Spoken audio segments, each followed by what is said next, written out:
Let's give about a 30-second warning here, and then we'll get started, all right? Wow.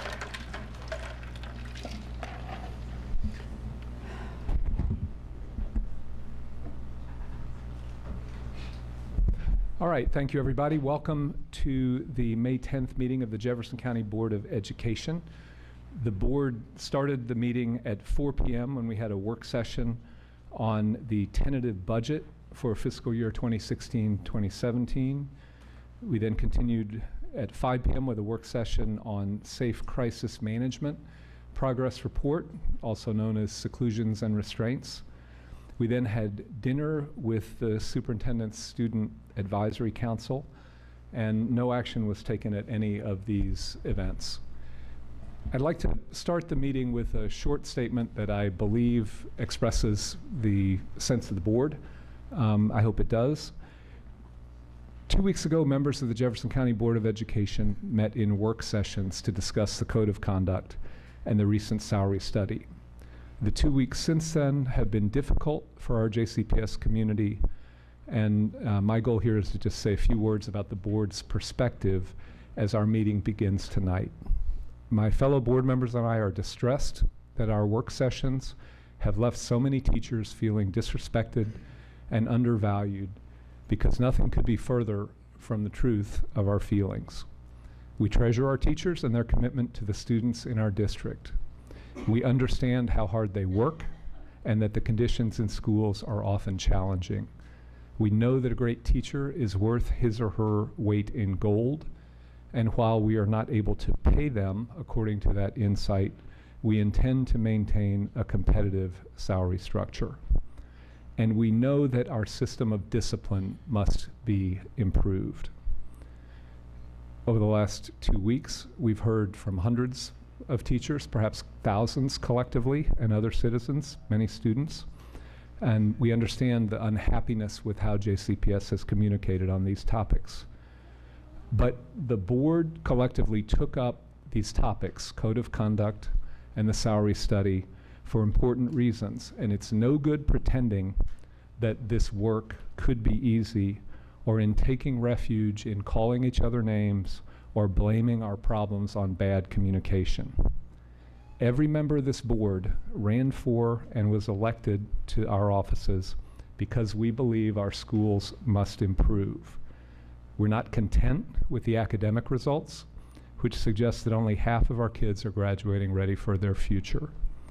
We're not content with school climate or discipline, where teachers are telling us regularly of eroding standards of student behavior, even as suspensions rise across the district. And we're not content with the one-size-fits-all environments imposed by standardized testing, even as we value the insights that this uniform data gives us into gaps within and between our schools. And finally, we're not content with the equity delivered by our schools, with neighborhood, family income, race, and other factors correlating so highly with student learning. You all will recall that the board spent the bulk of 2015 deeply consulting with and engaged with the community, with national experts, with the Teachers Association, and with other internal stakeholders on how to improve. These consultations are reflected in our strategy called Vision 2020, which calls for significant and deep changes so that JCPS delivers deeper and more personalized learning beyond what's measured in today's bubble tests.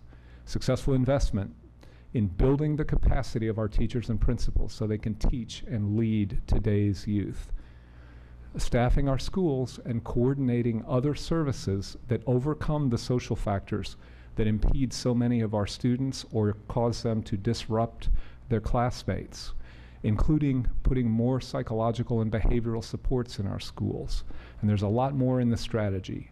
But the point for tonight's purposes is this board has asked Dr. Hargens and our district leaders to drive change, and we expect them to propose it.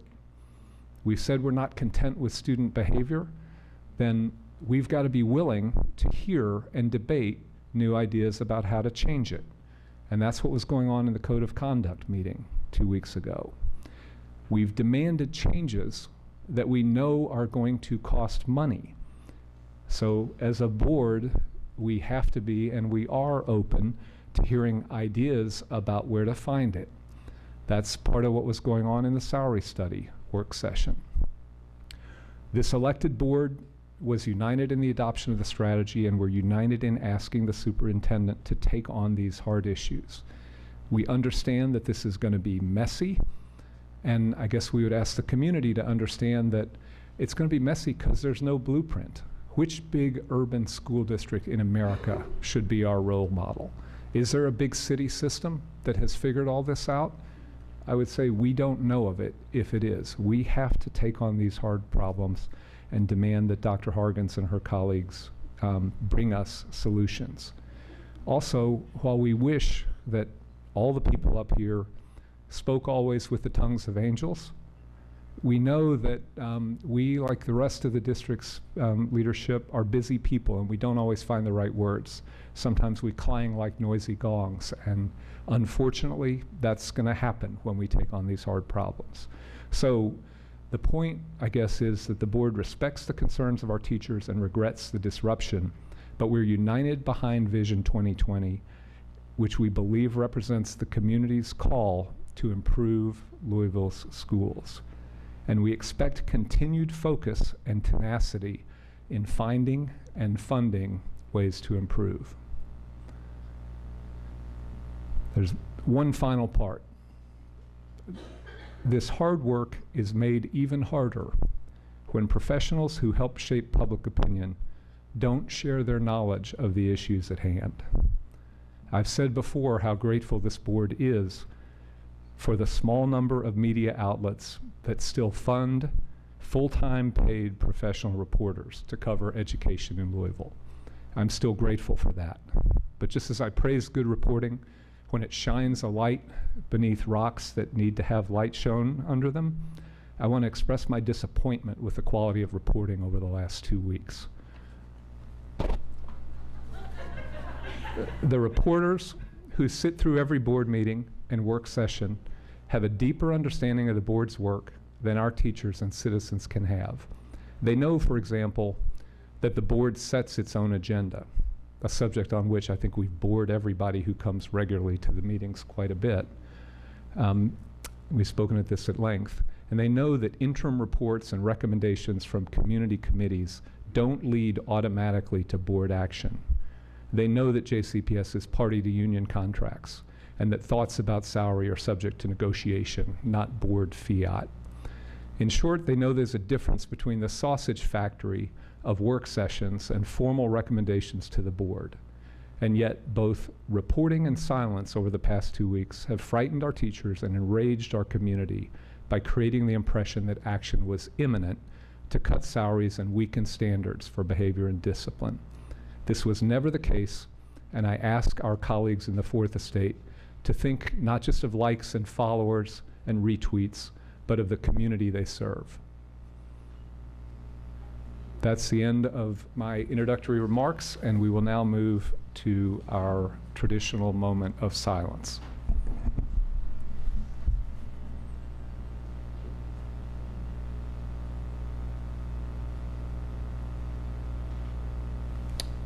Let's now please stand for the Pledge of Allegiance.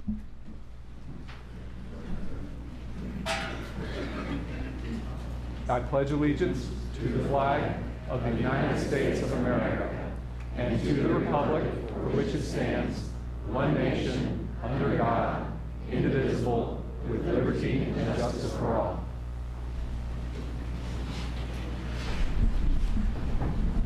Chuck Hadaway will now read our vision statement. All Jefferson County Public School students graduate prepared, empowered, and inspired to reach their full potential and contribute as thoughtful, responsible citizens of our diverse, shared world. Thank you, Mr. Hadaway. Next, it's my pleasure to introduce Terry Robinson to lead us in recognitions and resolutions. Thank you. Dr. Hargens, Board Chair David Jones Jr., and members of the Jefferson County Board of Education. This evening, we have the honor of receiving a student demonstration of learning from the Superintendent Student Advisory Council. The purpose of the group is to provide the superintendent and her senior staff with feedback on ways the district can improve students' overall experience. Tonight, we have 4 teams and 2 individuals from the Superintendent Student Advisory Council. They will give a brief presentation about bullying prevention. Our first person to present is Eric Dietrich. He's an Atherton High School student. Will you please come forward to begin your presentation?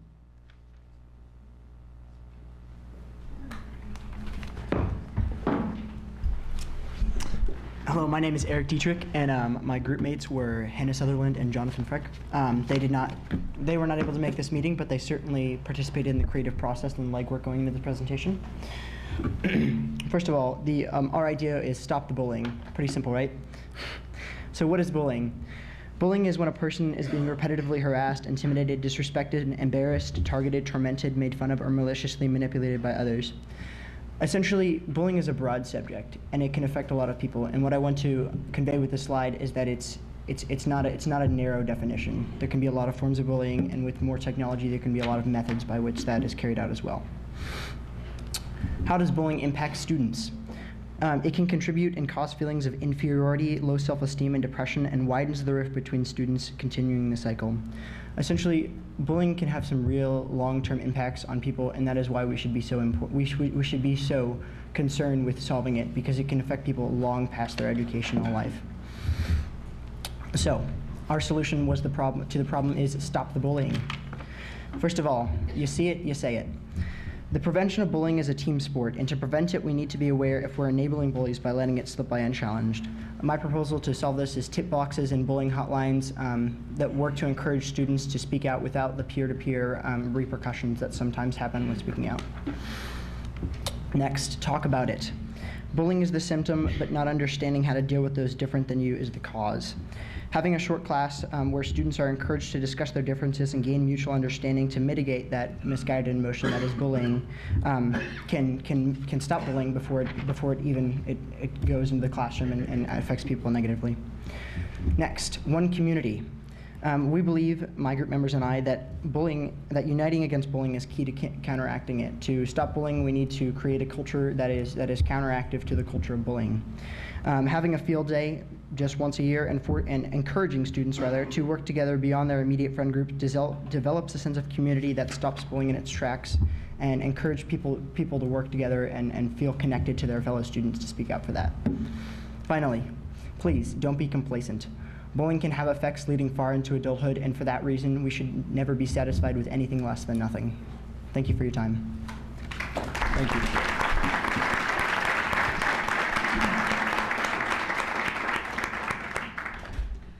Our next group will be Brown School student Evan Thompson, ESL Newcomer Academy student Jerome Rahumusa, and Academy at Shawnee student Milan Bailey. Please come forward to begin your presentation.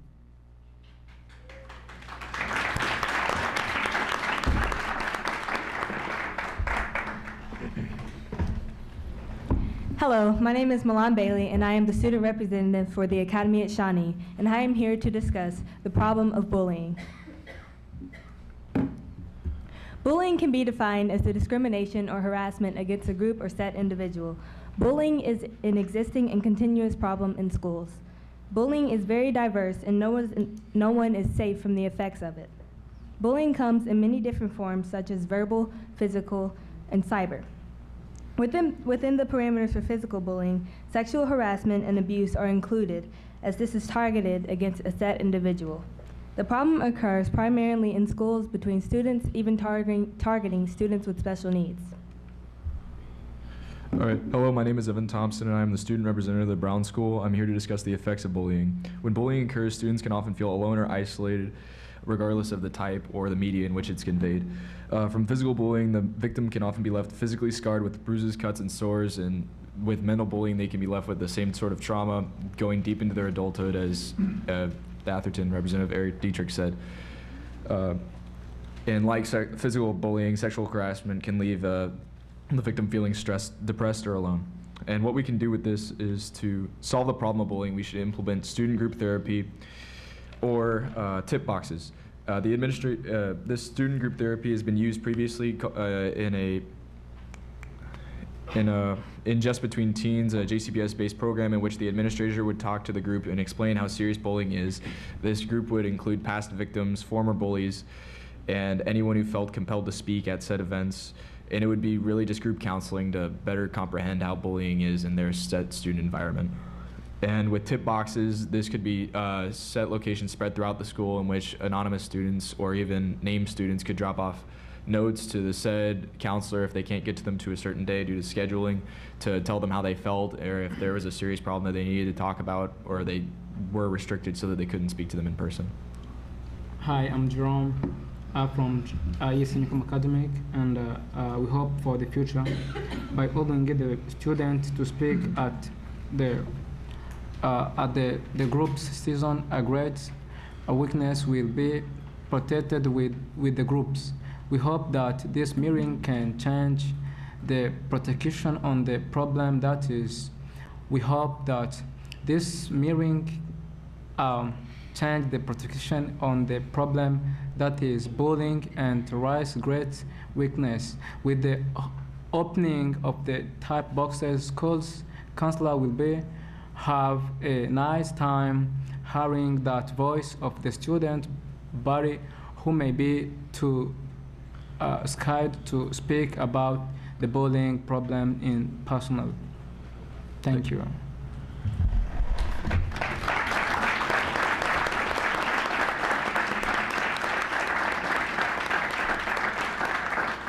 Our next group to present is Butler Traditional High School student Sylvia Ramsey, Moore Traditional School student Miriam Khalil, and Ballard High School student Maya Woolfolk. Please come forward to begin your presentation.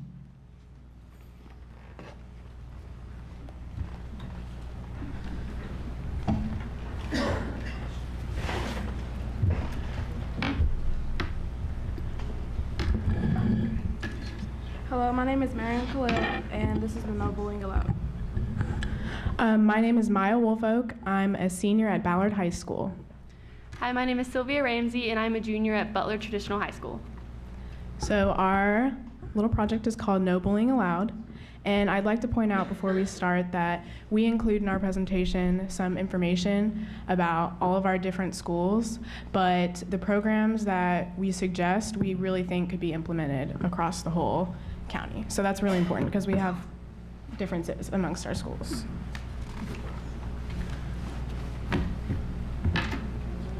To start off, what is bullying? Bullying can be intentional or unintentional. It can be in the form of verbal, physical, or cyberbullying. The government definition of bullying is unwanted, aggressive behavior that involves a real or perceived power imbalance. The behavior is repeated or has potential to be replaced over time. So how do victims feel? A lot of times victims can feel helpless, they feel targeted, they feel unwanted, and that can make them feel quote unquote deserving of the bullying, even though we know that they're not. And so a lot of victims are unable to perform in school and out of school when they feel this way. Why do people bully? People often bully because they are frustrated and they lash out as a result. Students can also bully because of a lack of understanding of situations. Peer pressure is also involved in bullying. If one person bullies, then another person should bully to get into a social group. Behaviors learned from home can also be taken into school. And then having conflicting beliefs and values can also cause people to bully each other. Includes Ballard High School, which had a small number of students aware of bullying. At Butler, there's a no bullying contract that is given to students. At Male and Moore, weekly classes to give awareness to students about bullying. So our school's preventive measures. At Ballard, we offer a peer mediation course, so students can help other students work out their issues without having to get adults involved, hopefully, but that's the goal. And at Butler, they offer a class to hopefully address bullying and nip it in the bud and keep it from happening in the first place. And they also have seniors mentor younger students so that they can kind of lead them on the path. At Mail, counselors are really involved with students and preventing bullying from happening, and they're really vigilant amongst the student body to watch out for things that might be happening. And at Moore, they have a tiered punishment system, so students are warned, and then as things keep happening, the offenses get stronger and stronger. We came up with the best 2 ways to address bullying by seminars and positive self-image classes. So a weekly seminar we propose would be just once a week, and students would be a random mixture. So that includes any grade level, so in high school, 9 to 12, freshman to senior, and then also any class level. I'm talking comprehensive, honors, advanced placement, because there's a lot of stratification in schools, and I think that helps lead to the problem of differences, and you're with the same people all day a lot of times. And so if you get mixing at some point, you can talk about world issues, social issues, and even school issues, and get different opinions in the mix. And that way, you can kind of let your feelings out and learn something about someone that you wouldn't have known before. All right, a positive self-image class. This would be a daily class in all grade levels. This class would teach about happiness, because happiness has to be taught just like everything else, just like math or English or science. The class would teach children how to view both themselves and others in a positive light. So just because someone has a difference, that they would be looked upon positively and they wouldn't be shunned. Or it would allow students to express their feelings, and it would allow them to see different outlooks in scary situations, because the teacher would lead them and let them figure out for themselves how they feel about things. This class would impact all grade levels, but it would be especially concentrated in the elementary schools, because that is where we need to build the foundations of self-confidence and self-image, and to be positive towards each other, because a lot of bullying stems from insecurities, and because you're insecure, you want others to feel insecure as well.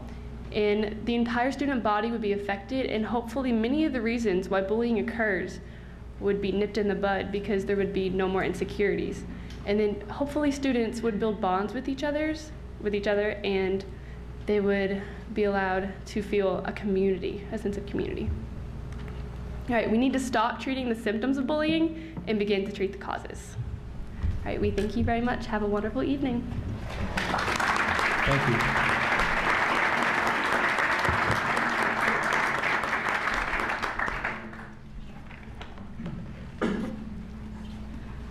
Group 3, Central High School Magnet Career Academy student Jasmine Scott. Southern High School student Danyar Rijaloklov. Please come forward to begin your presentation. Hello, my name is Jasmine Scott, and I'm a junior at Central High School. My name is Danyar Rijalov, and I'm a junior at Southern High School. So I think we are all aware that bullying presents many problems for students in Jefferson County and all around the country. But today we want to talk about some of the solutions that we feel will work in JCPS and in certain schools.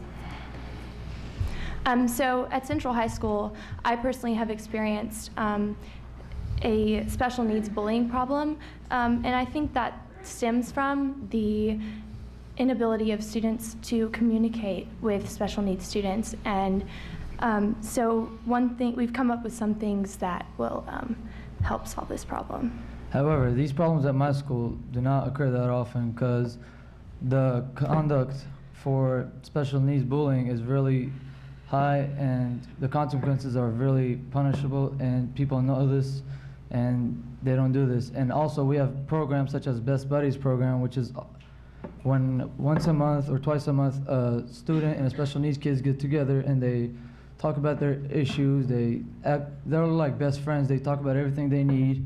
They have someone else to talk with, share their problems, This helps this helps them feel good about themselves, feel strong and positive. So another thing is when seniors have electives, they could aid the teachers that are teaching the special needs classes. And additionally, we could involve the special needs students in extracurricular activities such as sports or certain clubs or activities.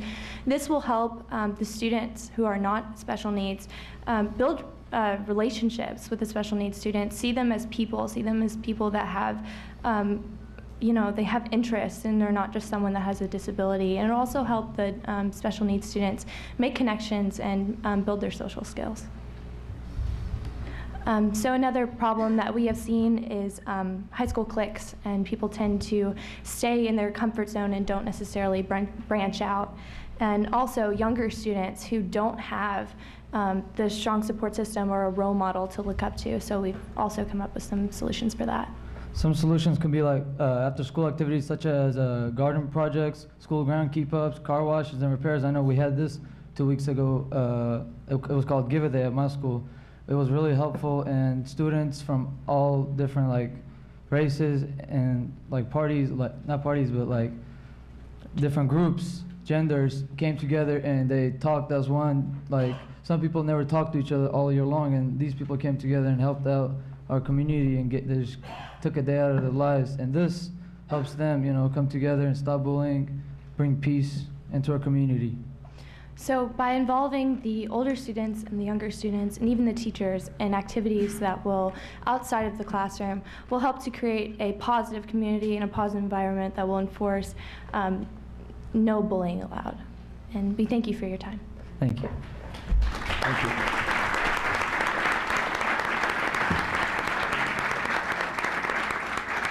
Our next group is DuPont Manual High School student Alexis Ming, Eastern High School student Emma England, and Doss High School student Bobby Wall. Please come forward.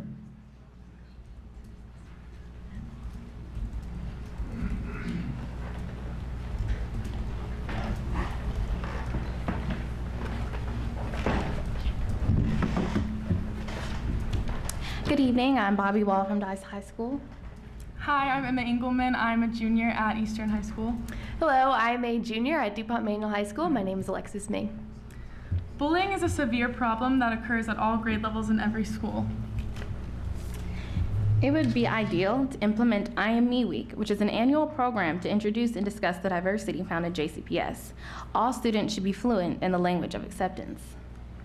I Am Me Week is a week-long program that will focus on 4 main points of awareness, prevention, teaching, and involvement. Elementary level students will be introduced to many different cultural backgrounds, disabilities, including but not limited to physical and mental diversities, and will focus on accepting individuals for who they are. At the middle school level, we would like to focus on the question, what can we do? By furthering education in topics introduced in elementary, it would help prepare students for social encounters in everyday life. In high school, students will focus on interaction between diverse groups of people. Mentors will be used for building students to help them become leaders and to help them get into parts of the future to where they can be leaders. Okay, I Am Me Week game plan. So our game plan is to implement the 4 main points mentioned earlier through different activities, through peer mediation and peer mentoring, interactions in large and small groups, Best Buddies, a program mentioned earlier that allows students to connect with students with disabilities, and community involvement through service learning. The achievable goals for every grade level are set for set individuals and in classrooms. For an individual, the goal is to display knowledge and acceptance. The difference is okay. As all districts should, we would like to include all students to encourage the diminution of high rates regarding bullying in all school environments. And as a whole, the community, the goal is to increase all diverse interactions to further fortify our community. Thank you. Thank you.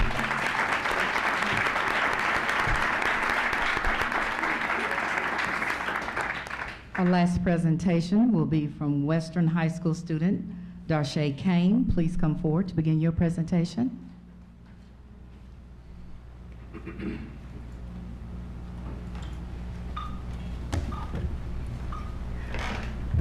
Hello, my name is Tasha King. I'm a junior at Western Early College High School.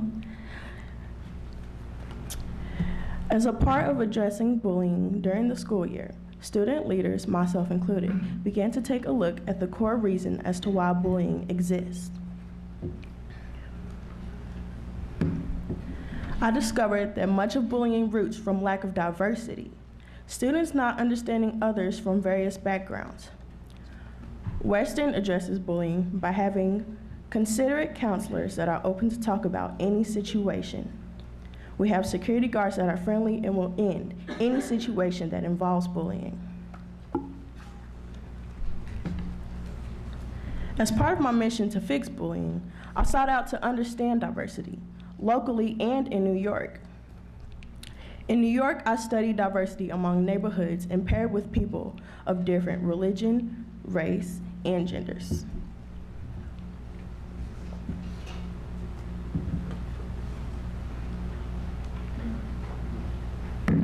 Ways to end bullying could be to learn how to accept others regardless of their flaw, race, gender preference, and religion.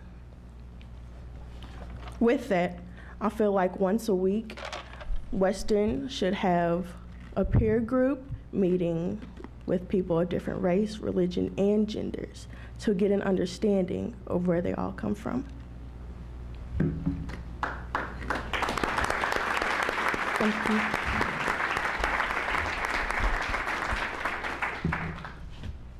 Students, will you please come forward? Joining in the recognition will be the principals, area superintendents, the board member, and the superintendent. If you will please come forward. Middle area. I think we've all got,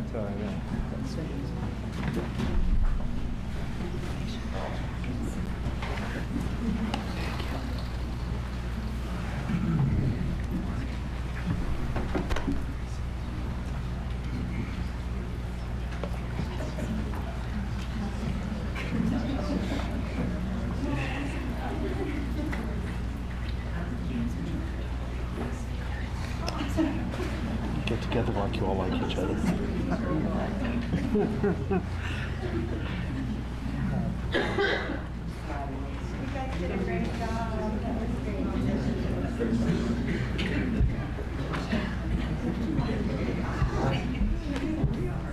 All right, here we go.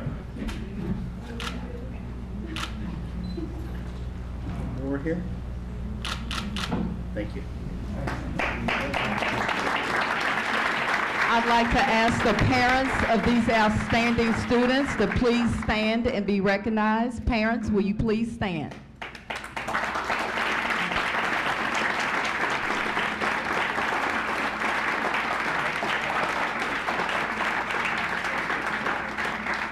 Dr. Hargens and members of the Jefferson County Board of Education, this concludes our recognitions for this evening. Thank you. Thank you, Ms. Robinson. Is there a motion to receive the recognitions? That comes from Mr. Brady. Dr. Wilner seconds. All in favor? That passes unanimously. Thank you very much. At this point, it is our custom to congratulate the students and their parents and anybody else who might have homework or other stuff to get to, and invite you to take your leave of the meeting if you like. You're of course very welcome to stay here and enjoy the rest of our evening. But if we could take just a short break for those students who want to leave and others. Thank you. But you don't have to go. But if you do, now's your chance. All right. Really? Yeah.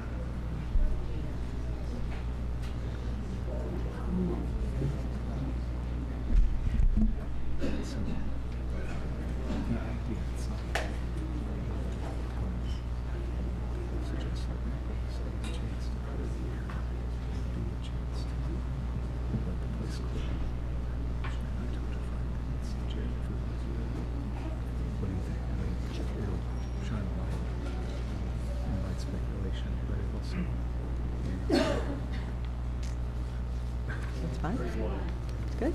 It's fine. It's good. You have an open. No, I'm for it. Well, think about it. All right, let's move on with the regular business of the board. Is there a motion to approve the agenda of the meeting? Okay, Chuck moves, Diane seconds. All in favor? Okay, that passes unanimously. Next come the minutes of our previous meeting. Are there any corrections to the minutes?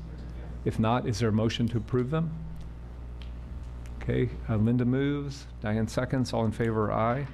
Okay, the minutes are unanimously adopted. Next, I will introduce Dr. Hargens to present the superintendent's report. Dr. Hargens. Thank you, Chair Jones and members of the board, and the opportunity to present the superintendent's report. Let me begin by expressing my appreciation also for each stakeholder who provided feedback in the last 2 weeks. I would also like to thank the teachers, administrators, and parents that I met during my visits to schools.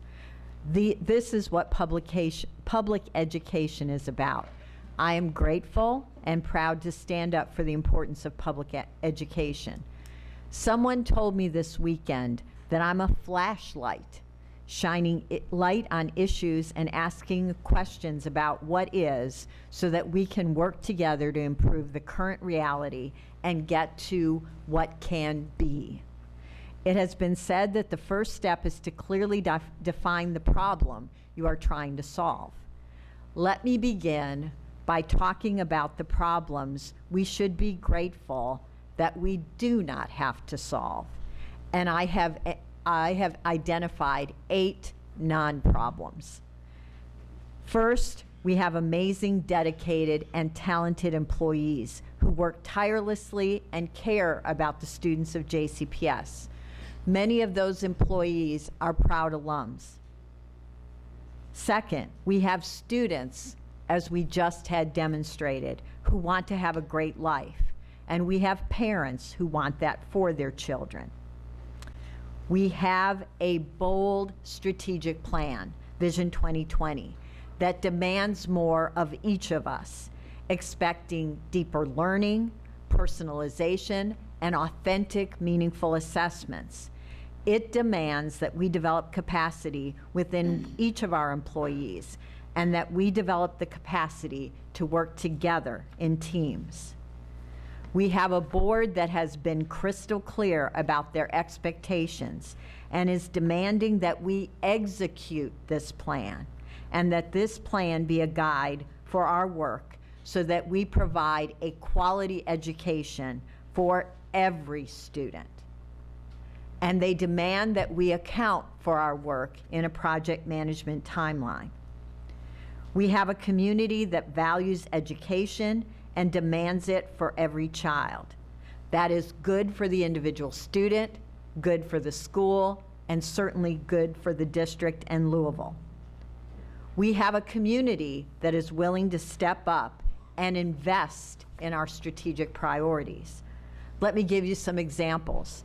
The Rotary Promise Scholarship at Iroquois and Western high schools, which removes dollars as a barrier for going to college. The kindergarten readiness camps funded by the CENS Foundation so that our students start out ready.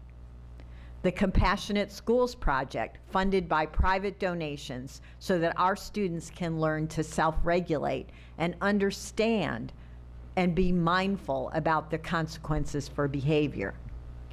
The board has appropriately set the bar high for every student, for every employee, and for this entire district.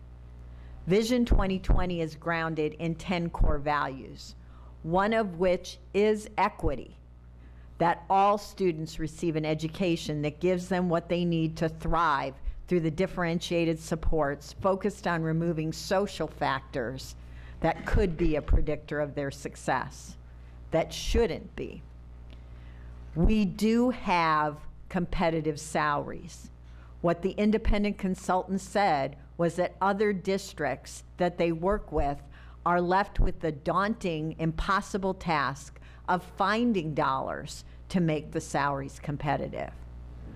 What they told us at a board work session 2 weeks ago is that we pay teachers a premium compared to other districts. Everyone agrees that this is a good thing and is something that we want to and must continue. There are 3 other issues that we continue to face and work on. One is moving to a collaborative culture of embracing others' ideas and feedback and all voices, talking directly to the person, not behind the person or through the media. Moving to a culture of transparency has been hard. As James Baldwin says, you cannot fix what you cannot face. Sometimes that data is hard to look at, but it is the beginning of making things better. We will tolerate nothing less than complete transparency and a tolerance for the absolute truth. The third thing that we continue to work on is connecting central services to our schools and creating coherence. School-based and non-school-based employees are both essential to moving this district forward. We are all interdependent. We are a school system, not a collection of individual schools. We are not on opposite sides. We are all on the side of our students. There are challenges and problems, I call them opportunities, that we must work together to fix. Two are short term and must be ready for next year.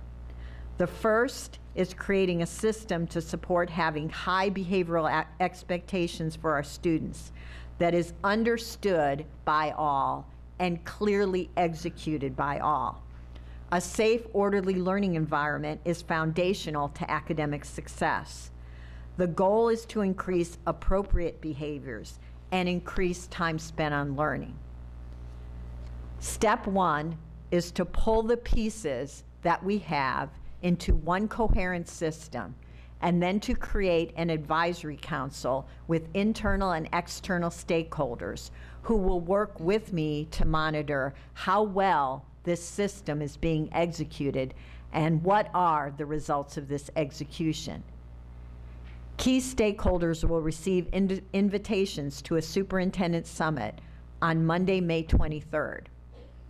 So look at this slide, where we should be spending 80% of our time, and as Mr. Hudson appropriately said, 80% of our resources on helping our students learn to choose appropriate behaviors. Our behavioral expectations, the line that you should not cross, needs to be crystal clear. There needs to be a clear, consistent consequence, and then an intervention, a way to learn from that choice so that the choice isn't chosen again, or so that behavior isn't chosen again. And then, of course, at the very top of our pyramid are intensive supports for our students who have behavioral issues that need the most intensive support from us.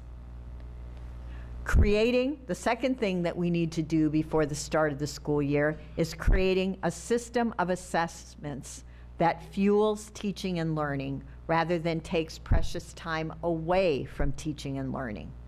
We know that authentic assessments can inspire and motivate students. So two more are both short-term and long-term. As Chair Jones and the board said, we are about the business of finding the resources necessary to fuel Vision 2020 so that we can provide the extra support and safety nets and enrichment. Remember, the goal for all of us is to ensure that every student improves academically. We also found out 2 weeks ago from the independent contractors that we have 7,000 non-teaching positions that are above market. And the question is how to move forward as a district to create a pay scale that brings internal and external equity for those employees as well. Figuring out how to long-term sustain competitive salaries for our non-teaching positions by working together to develop a structure that recognizes the hard work and dedication of every employee. So there will be a meeting, as was requested, on May 23rd at 3 p.m., where the independent consultants from the MAG group will be back and will be available to give an overview of the compensation review and answer any stakeholder questions. There are no recommendations about a new compensation structure for those employees, Any recommendation will be a result of a thorough process that involves all stakeholders. Some might call these challenges. I see these as great opportunities. I'm proud to be a part of JCPS stakeholders who need to link together, to work together, to continuously improve this system so that we can collectively demonstrate the value and power of public education. Chair Jones, this concludes my report and my recommendation for approval of the consent agenda later in the meeting. Thank you, Dr. Hargens. Okay, the next item, we have two action items. The first is proposed approval of the transformational model for Bick Elementary and Moore Middle Schools and approval of the turnaround model for Roosevelt Perry Elementary School. There are no speakers signed up to speak on these items. So Dr. Hargens, would you like to introduce them? Absolutely. What we're going to do is talk about the overview, an overview of the models, but what is loaded to the website is some data and some research, and also some data specific to Jefferson County Public Schools about the results of using these models. So I'm going to turn it over to Dr. Munoz, who will lead the overview. Board Chair Jones, board members, Superintendent Hargens, and JCPS community. Assistant Superintendents Dennis, Harstern, and Leffert, and me as Priority School Director are here to request your approval of the intervention model for 3 priority schools. The transformation model for Bick Elementary and for Moore Middle School, and the turnaround model for Roosevelt Perry Elementary School. As you have seen in the documentation associated with this action item, the transformation model, among other components, includes the effective use of the professional growth and effectiveness system, and the turnaround model includes a screening of all existing staff and rehiring at least 50% of them. Both models have common design elements, that's how we call them, design elements, such as extended learning time and proper professional development. The 3 schools understand the importance of choosing the right intervention model.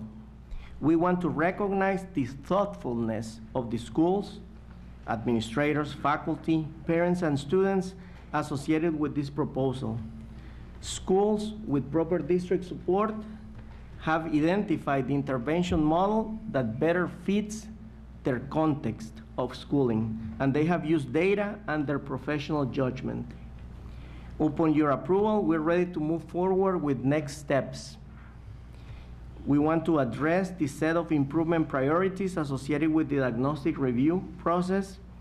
We want to continue with differentiated support from the district, and we are ready to implement and constantly evaluate if the proposed intervention models are doing what they are supposed to be doing.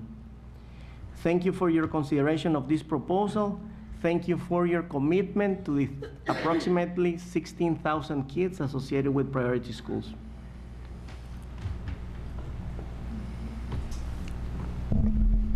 Okay, that concludes the presentation, and you're now open for questions on the materials that were circulated ahead of time. Who would like to begin the questioning? Yes, Linda. I'm glad to. How much time was given to input from teachers on this? I noticed the SBDM councils made the decision. Were the teachers consulted in this choice of the turnaround model, for instance, at Roosevelt Perry? Were teachers consulted in that particular choice and part of that discussion? Yes, they were involved from the get-go, from receiving the diagnostic review and processing that. They were also involved with different district supports, such as Dr. Munoz was there and visited and consulted. HR specialist Amy Green visited and consulted, as well as we had support from SBDM specialists, as well as myself. So there were faculty meetings that are on the action plan where the entire faculty and teachers were consulted around this method, and then through their SBDM, because they kept their SBDM, decided for this choice. Okay, thank you. Both of these models we have in operation right now in other schools. Why do we think these are going to be more successful for these schools than they have been in the others right now? Why do we think these models are the right answers for these schools? You know, we've only had 2 schools come out of that priority status, and we're choosing those same kinds of models. So why do we think this is going to be a good choice for them, or both choices for them? Well, first of all, we have four possible models. Those are designated by the state at the state level. So these are the 2 that has been used in the past, as you said, like in Jefferson County Public Schools. And we have some data we have looked at that shows that the gains that we have obtained using those models are pretty significant. And we can also, of course, look at the AMOs. But just to give you like an idea, well, we posted those documents online, but we're talking about a 7.6 gain in the last, as a 3-year average gain for the high schools associated with some of the models, turnaround in this particular case for high school. And in the middle school, we saw about a 5.3-year average gain, and also like about a 6-point average gain for 2 years. So it's obvious to me that we're seeing gains with the models, and it's really context dependent though. Like something that worked for one school doesn't work for the other. And when we're looking at the middle school where we have both models, it's about similar gains. Okay, thank you.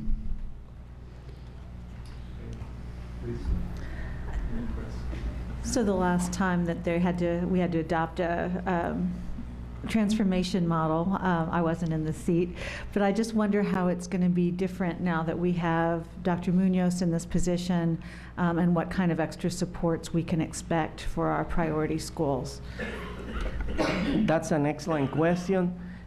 What's different is that the professional growth and effectiveness system, it has been pretty much in its infancy.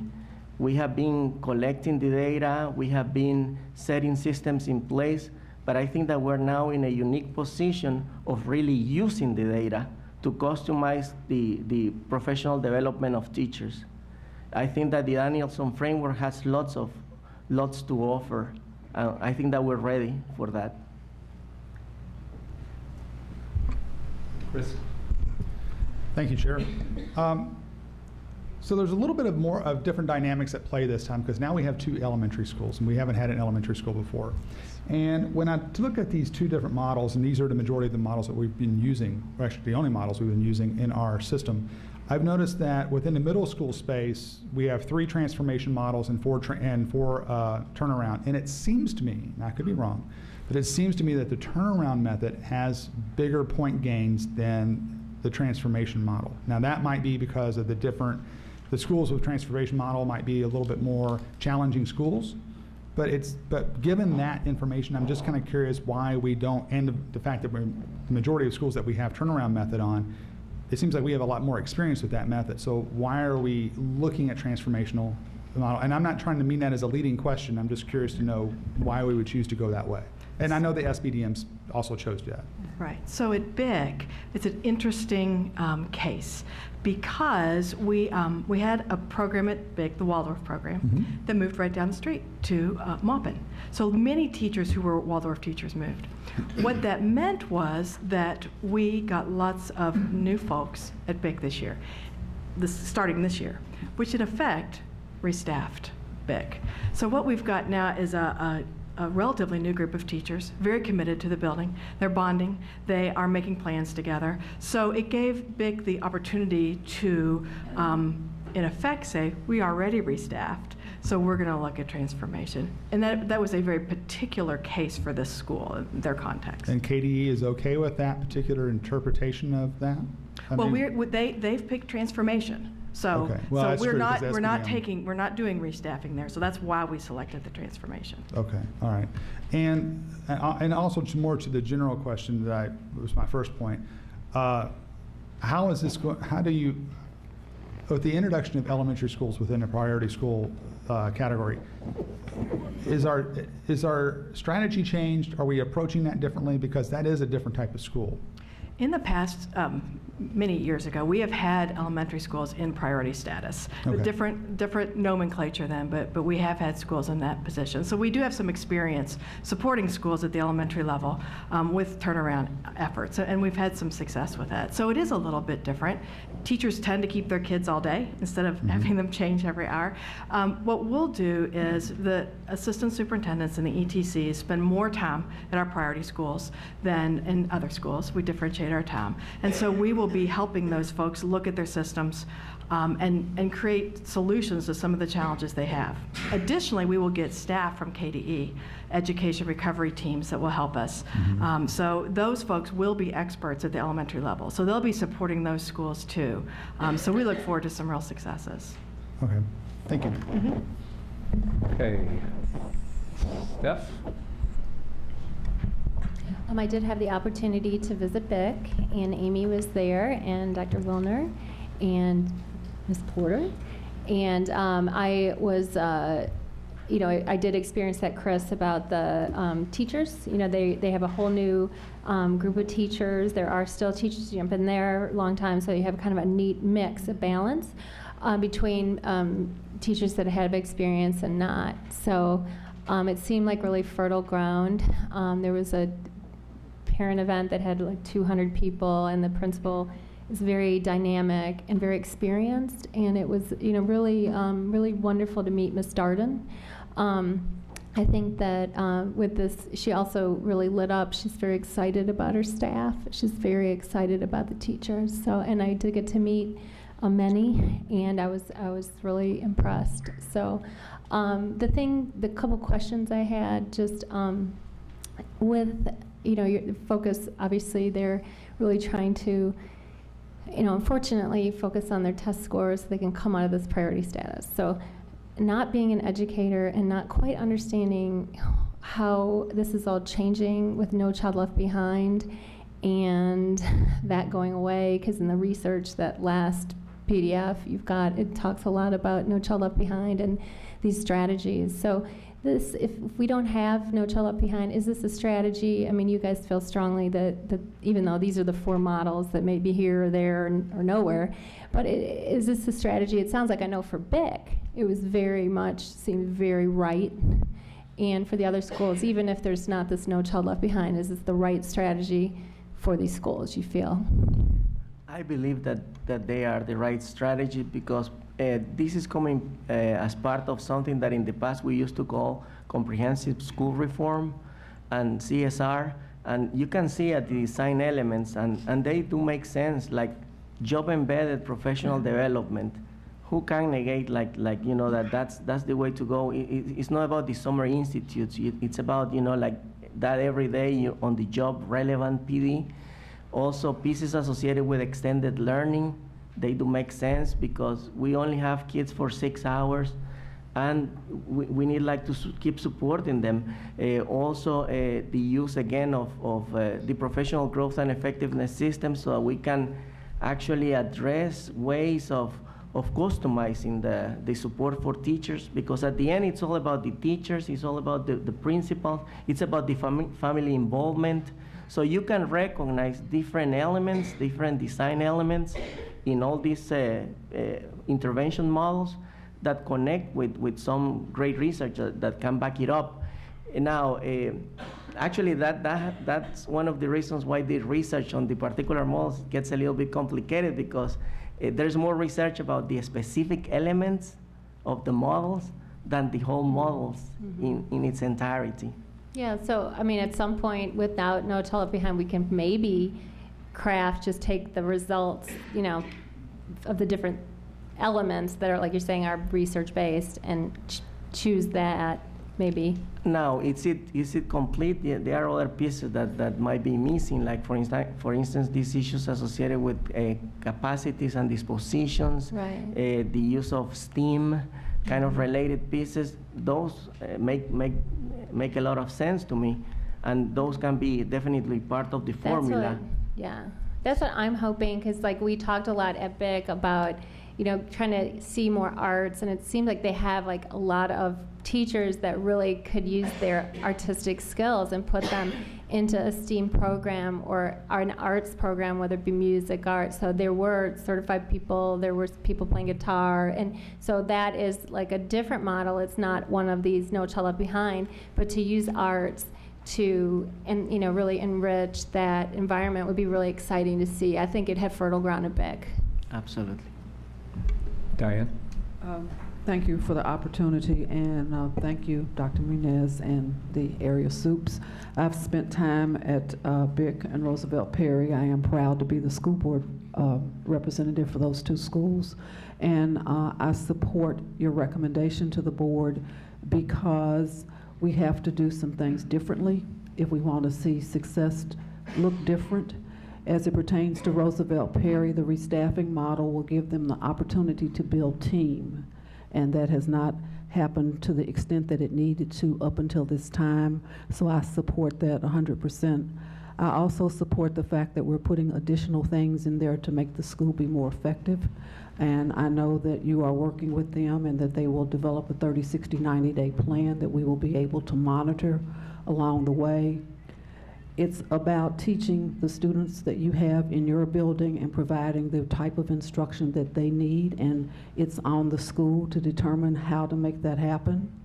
As we talk about BIC and the transformation plan, what I have learned that of the 42 certified teachers, 30 of those teachers are new or non-tenured teachers. So restaffing is not the best option in that particular case because 30 are new or non-tenured teachers in the building out of 42. The transformation plan, according to what my thoughts and what I've heard, and I've talked to Marco, thank you so much for talking to me, is they have determined that their focus will be literacy because students need to read. So how do we make that happen? And they've done many things, and they will develop many plans which will probably incorporate the arts, but the focus is literacy. I want to be clear on what their focus is because that's what we're holding them accountable for, and that's what will be looked at when the folks come in the next time. So again, they will have a 30, 60, 90-day plan.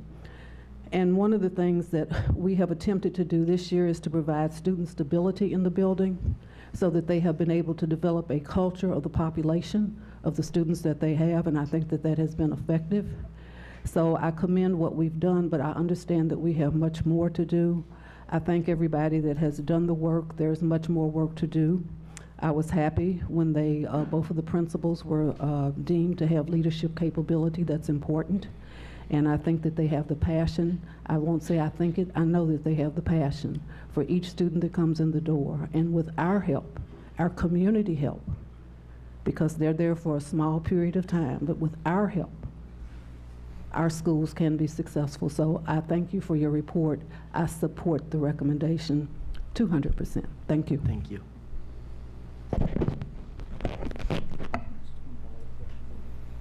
Okay.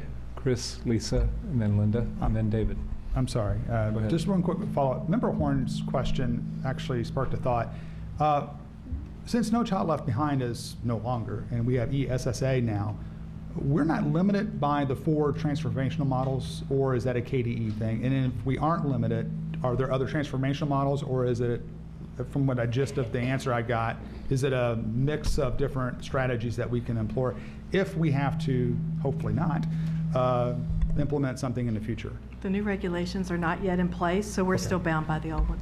Okay, that's what I need to know. But in the future, when will, if maybe what, next year? 17-18 is when the ESA will take in full implementation. Well, let's hope we don't have to do that. But I just want to make sure that we know what our options are. So thank you. Lisa. So we got to hear a little bit about the specific elementary schools. So I'm going to put you on the spot, Paige. So if I'm a student in the middle school grades at Moore this year versus a student next year, or a teacher this year versus next year, how will that look and sound and feel different to those So, students and teachers? Along with this process, they had a rigorous opportunity for self-assessment. And so the staff, high turnover, 41% in the last 3 years, so that's another reason they went with transformation. They felt very strongly, the SBDM Council invited all teachers for feedback. In the middle school level, they actually held all day for people to come and visit. They reached out to all their parents for feedback. Their improvement priorities are very important and kind of dead on. And they're aligned with what they're already doing. They felt like they could be more rigorous with what they're doing with their practices, more structured. And then they also are really focused on that differentiation and student engagement. So the plan's there, they just need to get it all in place. So again, just if I'm, and thank you, that's very good. But it didn't answer your question. Well, no, it did. It absolutely was great information. If I'm a student in that building, you know, I was a 7th grader this year and I'm coming back next year as an 8th grader, what will the change be from my perspective as a student? Okay. So one of the things they've talked about is including student voice, having opportunities for higher level, what I said with the differentiation and engagement. So within the classroom, we should see the teaching in the classroom become more consistent. In the diagnostic review, they noted that there were celebrations of what was occurring, but we want consistency throughout the school. And then just an increased sense of ownership in school culture throughout the school, 6 through 12. Linda. What will class sizes look like in all 3 situations? At this point, they are going to stay as they are, but we are going to constantly review that to see what's the right class size for those schools, because we know how important is personalization of learning. I was just wondering, with more, especially starting there at the middle school, what are the present class sizes right now? I will have that data, but we can get it to you. I don't have the data right now associated with class size, but we can get it. All right, thank you. So I have a couple of questions on more. I'm just going to have to defer because I don't understand well enough the issues that have caused the school to fall into priority status. But on the 2 elementary schools, I have great respect for Diane's input and for the proposal, but sorry about this. My sense is that the causation has been outside the control of the schools. BIC, you all described very well with the shift of the program over to Maupin and the turmoil that was introduced not within the school but outside of the school. I don't think, you know, between the 2 of them, it's hard for me to understand how the school themselves will get better without impact on the structures. We talked in the, you know, in Vision 2020, there's a call to focus on stability of both the student population and the teacher population. There's a demand for personalization around the actual needs of the student, and I assume that in these cases, with so many of the children so far behind, is going to require different ratios of adults, possibly different labor provisions, if we can negotiate them, that would you know, create the opportunity to have a blend of experienced teachers and newer teachers. But I guess I am very uneasy that this off-the-shelf, tried and true, supposedly formula, which has not shown enormous gains across the rest of our priority schools, is really going to get us there. So the question is, how long will it take, given what you've recommended, for these schools to emerge? The schools are on a 3-year cycle of exiting priority status.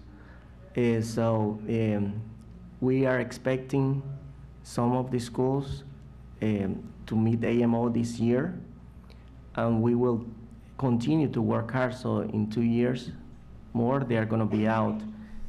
Basically, like, the key is going to be how we execute the improvement priorities that has been recommended by KDE. For instance, in the particular case of BIC, We have to improve the instructional strategies. We have to continue to use more research-based instructional strategies. We have to make sure that we have a more solid monitoring system to make sure that instruction is delivered the proper way. We have to continue supporting the new teachers with mentoring, coaching, and induction programs that really make a difference. And we gotta continue with this concept of continuous improvement, and it has to be not just gradual improvement, it has to be dramatic improvement. And I think that that's the challenge that we have. So each of the schools have a set of recommendations that we have to act on, but we need to make sure that we execute. Okay, so are you confident that the schools will have the resources they need to get the job done? The key is going to be that we continue with the differentiated support to schools. No longer we can be just under the umbrella of equality. We got to understand equity. And that means giving them a chance by, as you said, making sure that we have a set of students there on a regular basis, that we don't have this open revolving door, that we also support retaining the effective teachers, because teacher retention is also like sometimes misunderstood. We gotta retain the effective teachers, but we also have to find another settings for the teachers that are not the proper fit for a priority school setting. Okay, but you don't need more people, you don't need psychologists. I mean, can this work without things that are not in the plan? So here's what we're doing right now. Well, right now we're in testing, right? So we are working on testing right now, but we are working on plans. We've taken these improvement priorities, we're looking at them carefully, we're meeting with staff, getting input from everybody. So what are we gonna do? How are we gonna enact these things that KDE has pointed out that we need to do? So we're putting plans together. We're creating the 30, 60, 90-day plans that we talked about. So as we are working with all three schools on this, we're getting our thoughts together. And really the information we've gotten from KDE is so new. I think what I'd like to do is ask you guys for a chance for us to really look and work those plans, and then talk to the superintendent and let you guys kind of know where we are. Because we are still in the midst of putting those plans together. Okay. Lisa?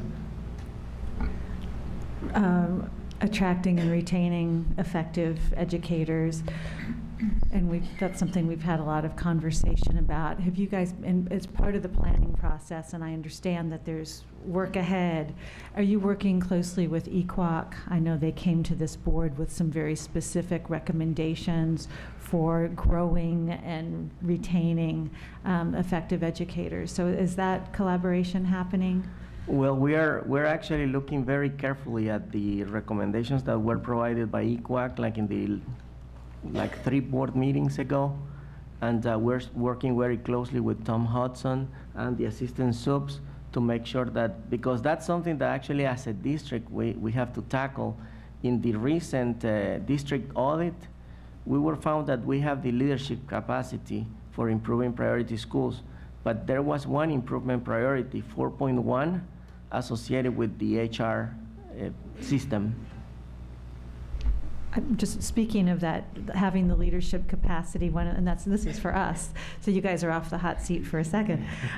But there was the governance role, that we need to do a much better job. We passed, but we didn't have an A+, so that we need to do a much better job of monitoring.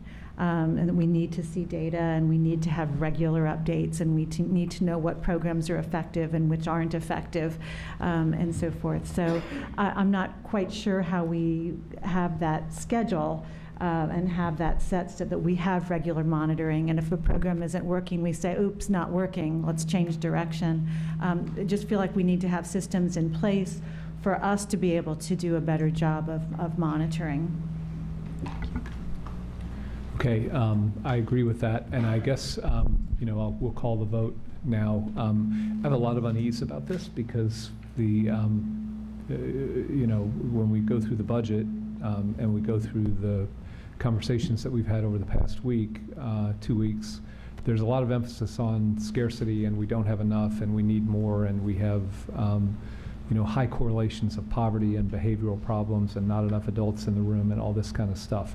what I think we're hearing from you is we've got it, we can sort of plan our way through it, but you know, with elementary schools in particular, it is, you know, it's awful risky. If we don't turn these schools around pretty quickly, we're going to have a whole lot of kids who are not going to have a shot. So I guess we will take up Lisa's question about how to monitor this and, you know, come back and see. I guess if we adopt these recommendations, we can shift after a year if we're not satisfied with the performance. So, Can I ask a question? Diane, yeah. My question is, as you develop a plan, for example, I spoke specifically about BIC and the 42 certified staff, 30 of which are tenured and which are non-tenured and new teachers. So that's 30 folks that need 3 observations and 3 conferences in the course of the work. So do you, because as you're developing this plan, if it's determined that there's additional staff, persons needed, does this plan, will you have the flexibility to incorporate that in your plan? And the other thing, I think that as we continue to talk about behavior management, we know that we have, I know at Roosevelt Perry, there's a behavior specialist person there. So it might be helpful for the board to understand exactly what is there in place at the current time right now, and then what we're working toward. But do you, in developing the plan, have the authority if we need additional staff?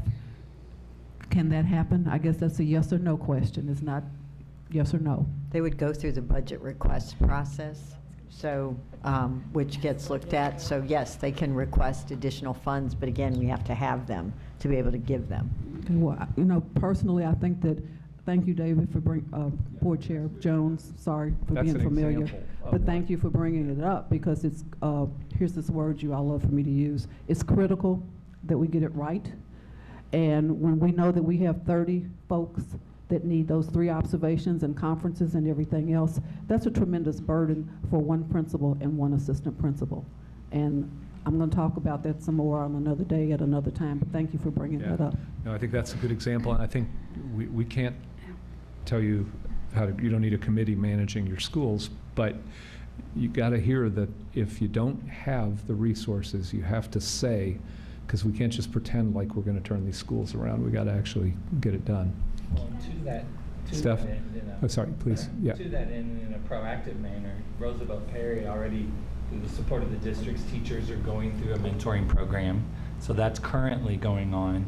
And Principal Marshall and myself, we went through the budget request process, and we're supported by the district for next year already for an additional literacy teacher. And so in looking ahead to those items, some differentiation has already occurred to support, and then those resources will be built into those improvement plans.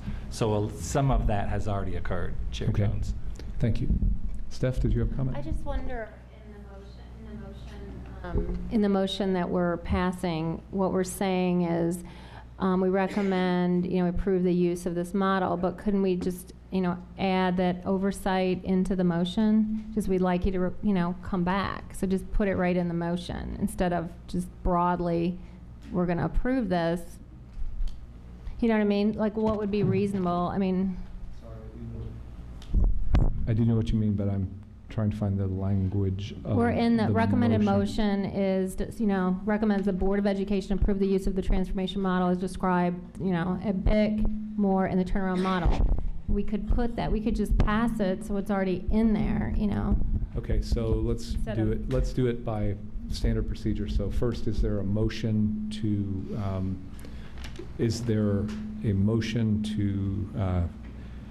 along the language that is included in this? And then Steph, you can move to amend it. All right, is there a motion to approve the use of these models?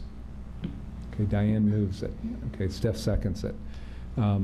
Now, there is a request to, well, so there's discussion. Steph requests to amend it, right? Is there a second on Steph's request? Or, okay, Lisa suggests it.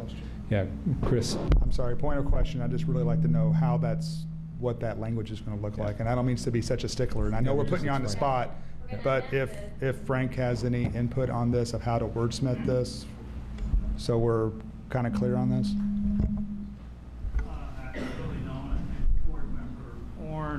already expressed it. If she could repeat it, that might satisfy the other members. Lisa, I think you expressed it better, but you asked for the oversight to be to include a plan for monitoring progress, for the goal for the board to monitor progress. So if you can, so make a motion to amend this to add that you should reporting back to the board to provide a implementation and oversight structure. So why don't we just add at the end of the language, if I can suggest this, Steph, and then you can move it. When it says the turnaround model at Roosevelt Perry Elementary School, with instruction to report within 6 months on the progress of implementation, would that be satisfactory? Well, that's another suggestion. Steph, what's a good time given the way the work flows? My thought is between now and August, we'll be doing lots of planning, but there won't be much implementing at that point. So that might be a little early. So, okay, so when would be the time when there would actually be information that we could understand? November. The 1st. November. November. Okay. 3 school months. Is that satisfactory? Yes. Yeah. Okay, so. Can I ask a question? Diane? When does the 30, 60, 90-day plan have to be developed? When? We have flexibility on an exact start date. We're working with staff right now. Usually what we do is we get that rolling because we have lots of things in store for the summer. We're doing professional development, we're getting new materials, so it's really going to go in. We don't have like a day, June 1, but it's going to be pretty much right when school's out that we'll have those rolling. Okay, I appreciate the language about looking at the work, and perhaps that should be put in everything, but I always assume that if we approve this, that looking at the work is what we do and monitoring the work. So if we're going to do this starting with these 3 schools, then I would suggest that we be consistent with our language as we go forth, so that it remains the same. But some of us will be looking very closely at the schools to make sure that things are in place and having conversations. And again, Dr. Marco is leading this, and other districts have folks that lead the priority schools, and sometimes in some districts have teams that lead this. So I guess I understand the need to monitor, and what I know for sure is the folks at the table are always accessible to us. It does not always have to come back to a 7 o'clock meeting for us to bring it out. It's good to have good conversation at the table, at the school perhaps, so you can actually see what's going on. So, but if we're going to change the language on this, I would ask that we be consistent with that throughout from this point on. Well, I think what would be ideal would be to have this report roll in with an update on all the priority schools. And is that calendared yet? Jonathan, do you know, is there a priority school target date set? It's in the pending area. Does November make sense as a time for that, or? Yes, absolutely. We will have the test scores released by the 1st of October. So yeah, we will have good data. So is that I think, so do we want to specify for this, or do we want to just agree outside of this resolution that we will schedule all priority schools for the point approximately November that will have the right information set? We can do that in the planning. Okay. In the planning section of the All right, so then withdraw the motion to amend. So there's a motion and a second on the table for the original language. All in favor? Okay, thank you very much. So that item is approved unanimously. The next item is a request to approve school fees. And we have 2 speakers on this item, and they'll come first, and then we'll have the introduction by Dr. Hargens. The first speaker is Philip Setters. Philip Setters.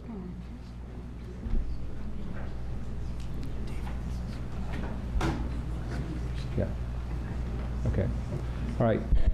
You have 3 minutes, Mr. Setters. After 2.5, you'll have 1 bell and 2 bells at the end of 3 minutes. We'll conclude your time. Thank you. My name is Philip Setters, and you are being handed a baked ham. please don't approve these fees. For starters, if you approve them, you can pretty much give up any pretense of academic equity. Look at the gross disparities in fees for high schools, the drastic differences in the types and numbers being charged. More than 50 at Atherton, more than 60 at DuPont Manual. At Shawnee, there are just 7. At Western, there's a whopping 4. Tell me that doesn't scream for your attention. In case this isn't enough, let me add a few more points worthy of consideration. The information publicly provided to you is incomplete, misleading, and unprofessional. Tellingly, you weren't even shown the courtesy of a properly identified regulation and rationale. It's actually 702 KAR 3:130, which mostly consists of the Red Book, also known as Accounting Procedures for Kentucky School Activity Funds. This district's record of noncompliance with the Red Book is an absurdly shameful embarrassment. In my examination of open records limited to just 2 activities at one school during a period of just over 2 years, I found well in excess of $40,000 collected from students in possible violation of the Red Book. Extrapolated out, this type of noncompliance may amount to hundreds of thousands, if not millions of dollars across the district over the last 3 years. Any fees you approved last summer, not altered herein, remain in effect, and all fees you approve will remain in effect until they are explicitly repealed.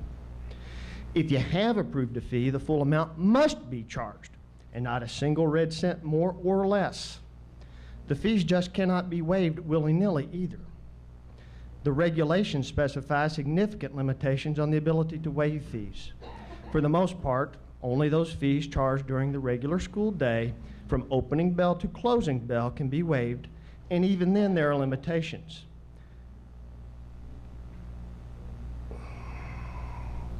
The fees you have approved last time were not reflective of the actual fees charged at least one school, and these points are just the beginning. If you go ahead and approve these fees, you are opening a Pandora's box of problems, because you will be inviting or even condoning significant violations of state regulations and perhaps even educational laws, possibly putting people's careers in jeopardy. I'm pleading with you to please not do this. Before you pass another fee, thoroughly investigate. I am begging you to exercise due diligence and make a fully informed decision, because the way fees are being utilized in many cases actually covers up budgetary inadequacies, which just isn't right. In some cases, it amounts to favoritism to the haves at the expense of the have-nots. Thank you, and please don't pass those fees. Thank you, Mr. Setters.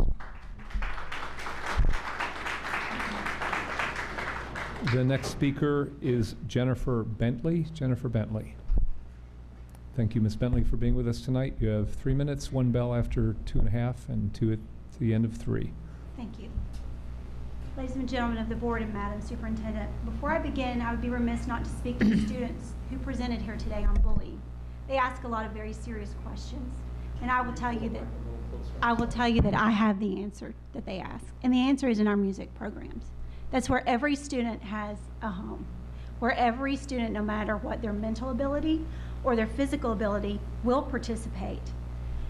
I would like to address the importance of our middle school and high school band program, the need for student fees, full-time band directors, and active fundraising. Through salary investment of top-tiered educators, JCPS can boast a growing arts program throughout the district. While such areas of electives like art and creative writing are worthy of sponsorship, I'm going to focus on music for now. My children had a choice. We chose JCPS. I can choose private. I can choose other counties. I made a choice here because of your commitment to the arts and music. While many students begin their private music education earlier than the 6th grade, most begin in middle school. These students often require a high level of instruction, as the gap in the ability is widest here. Having proper textbooks, having etude scales books, and theory books are essential to learning. They must be replaced every year. For those unfamiliar with the daily needs of the band program, replacing disposable items such as woodwinds, cork grease, and slide oil can become very expensive. Often younger kids change what they're using frequently, chip and break items, and do not have a parent understanding of what is needed at what quantity. They come to their middle school band director, and often it comes out of their pocket. and their daily operating budget. I ask you understand the dollar amount needed to provide special instruction to the groups of kids. While our very capable band directors teach all instruments, providing sectional instructional is key into the development of new musicians. It gives them a sense of accomplishment earlier, and they stick with their instruments longer. Most often, these students cannot come back. They don't have rides. They don't have the ability to get back to the schools we put them in outside of their neighborhood. So having these instructions come into their classroom is key to providing this resource. It is often the ones that have the littlest that actually take advantage of this the most. As an active board member of high school band and JCPS, I see both the success and shortcomings of how we fund our music programs. We are placed at a serious disadvantage with the state. I ask you to spend some time calculating the vast benefits you receive from these programs. Music builds behavior. Music handles bullying. I ask that you make sure that we can properly charge kids so that they buy into the program on a mental level, that fundraising builds a sense of service, collaboration, and team building, and that we empower Ms. Lewis and our directors to do what's right for our kids. We do not turn kids away. We pay for our own. We ask that you help us and not take that ability from us. Thank you. Thank you. Okay. Dr. Hargens, would you like to introduce this issue? Yes, thank you. Last year, Eddie Munns actually brought to you all of the fees that were charged, because by statute, you need to approve those fees. So what we promised you at that time was that a group would convene, and the area superintendents assembling along with principals convened to again bring you a fee structure that was more consistent. So I'm going to turn it over to Mr. Munns to do the presentation. There's a little bit of musical chairs there, but they're set. Board Chair Jones, board members, Dr. Hargens, thank you for receiving the report. As I echo some of the speakers, as a proud graduate of music programs, starting off, I would like to mention that there's one change to the standard as it's outlined on the agenda. That is, we're going to essentially replicate the high school's non-core subjects electives rule and as the new middle schools rule. So that will be the same rule as high schools for middle schools also. So at a future date, we may need to bring back some resulting fee changes if there are some schools that would like to change that for the upcoming year. And if so, we'll do that at that time. Now, a few things about what we're doing here and why we're here. The Board Vision 2020 has instructed us to provide equitable access to engaging learning opportunities, supports, and resources. At last year's meeting, we were directed to review the fees, come up with a strategy, a way to ensure equitable access, and this is our first attempt at doing that. So we have always in this district had a rule where fee waiver students, at-risk students, weren't charged the fees. So that will continue on as it has for the past number of decades. As part of the strategy, we have created the system of standards, and to discuss how that came about and what our process was, introduce Amy Dennis. So we talked to our finance friends, the assistant superintendents, and after we did that, we came up with a plan to involve principals and how we would go about looking at this issue. So Joe Leffert, Michelle Dillard, and I each took one of the levels, elementary, middle, and high school, and worked with leaders, principal leaders at that level. You see some of those folks with us here today. We have Chris Berba from Mazik, we have Ken Stites from Norton, and we have Nate Meyer from Fern Creek. So we appreciate them being with us tonight. So when we met with the principal leaders, we got some input from them, got some ideas, we kicked some things around. Each of these leaders represent 5 to 10 principals, and they went back to their groups of principals and took the ideas to them, and we got some more feedback. And we all got back together and thought about it a little bit more. And after we compiled our plan, we took it to a principals meeting where every principal was there and presented our thoughts, what you're seeing today, to them. Took some feedback again from principals at that point. At that point, we gave our suggestion to the principals, and they filled out their forms, and the list that you see is what we've come up with that. When we completed that list, we wanted to bring it to you guys, see what you all were thinking, and go from here. So that's where we stand right now, and we are glad to take any questions or thoughts that you guys have for us.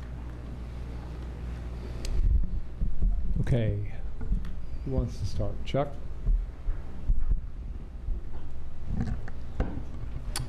Do we have a timeline on this to getting it done? A deadline for Deadline. when we have The to deadline would be, for the most part, directed by the schools and when they send lists home of what to the parents for what the fees will be for the next year. So that is probably coming up sooner rather than later. Okay. To help me understand this a little bit further, what would keep a fee setter, whoever that is, a principal or whoever it is at the school, from classifying an activity as elective curriculum, core classes, or extracurricular activities? What other extracurricular charges? How do they put those in those drawers? So the core classes tend to be English, math, science, social studies. Right. And then the elective courses are ones that the kids opt into taking. Okay. The extracurriculars are after school, and we had those into sports and activities and other extracurricular. So those are after school things. I guess my confusion is just, looking at band, I see some that are listed, as core. So help me understand what is going on besides, are some of those activities inside the classroom during the day and then some of them are outside? And why is it some schools, I just don't know. That's what I'm asking. There are different kinds. Like your jazz band may meet after school. Okay. Your band might be during school, so you can have that kind of difference. Nate, I don't know. Do you have any insight on that for us? It could also be the mission of the band and what they're trying to do in terms of travel, in terms of rental instruments, in terms of uniforms. So different schools have different missions in terms of how to meet the needs of their kids for the band. So it's very different from school to school, and it could be different in terms of jazz band, fusion band, in terms of how fees may lie from school to school. I hope I'm not chasing a rabbit that isn't helpful for other board members, but so if I wanted to start a jazz band or had some students that wanted to start a jazz band at a school, so they start with a mission first, is what you're saying? I would say that any organization, whether it's a program inside the school, or in this case, if it's extracurricular, they need to have goals in mind in terms of what they want to accomplish, because all these programs need to set budgets, and that should really reflect what the fees are going to be. Is what are the goals for that program during the course of that year? And if a student cannot pay any of these fees, we're saying, Mr. Bruns, you're saying nobody's being turned away. How is that process?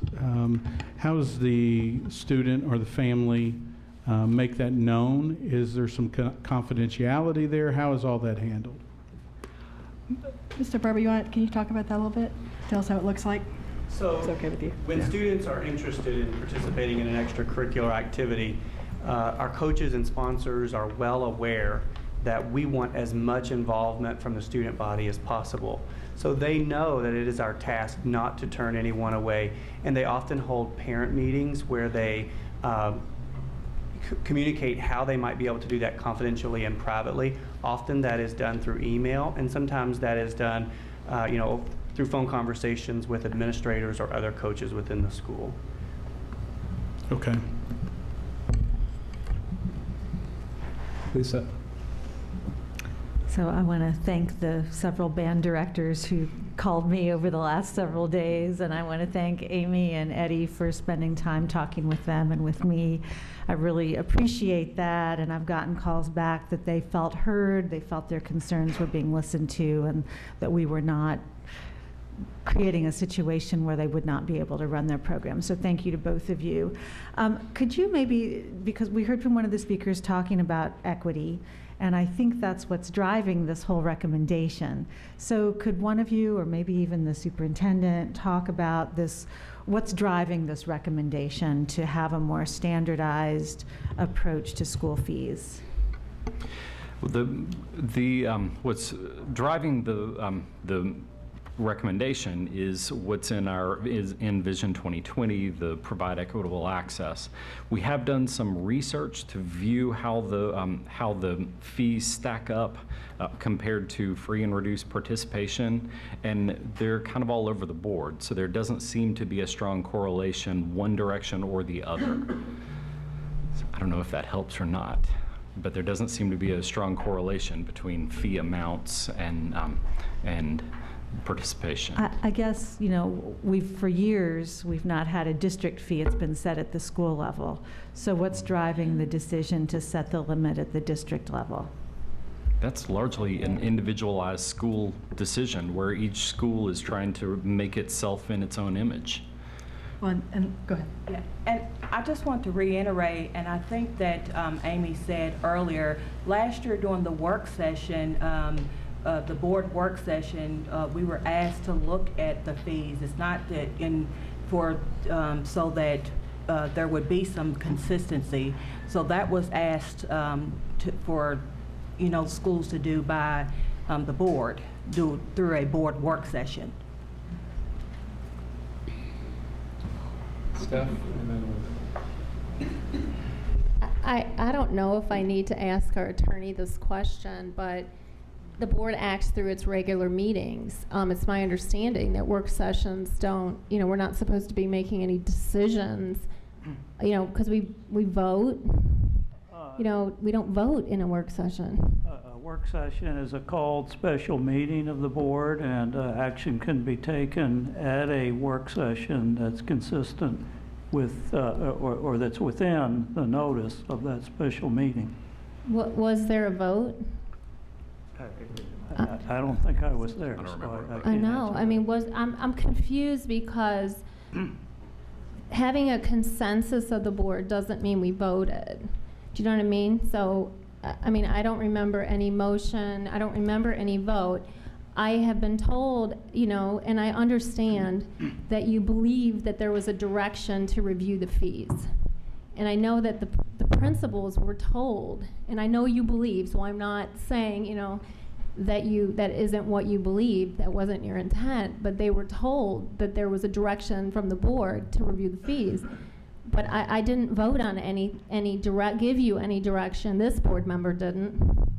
So I'm concerned, you know, that you feel like either one board member or a few can direct your behavior when that's not how school board, I mean, we vote.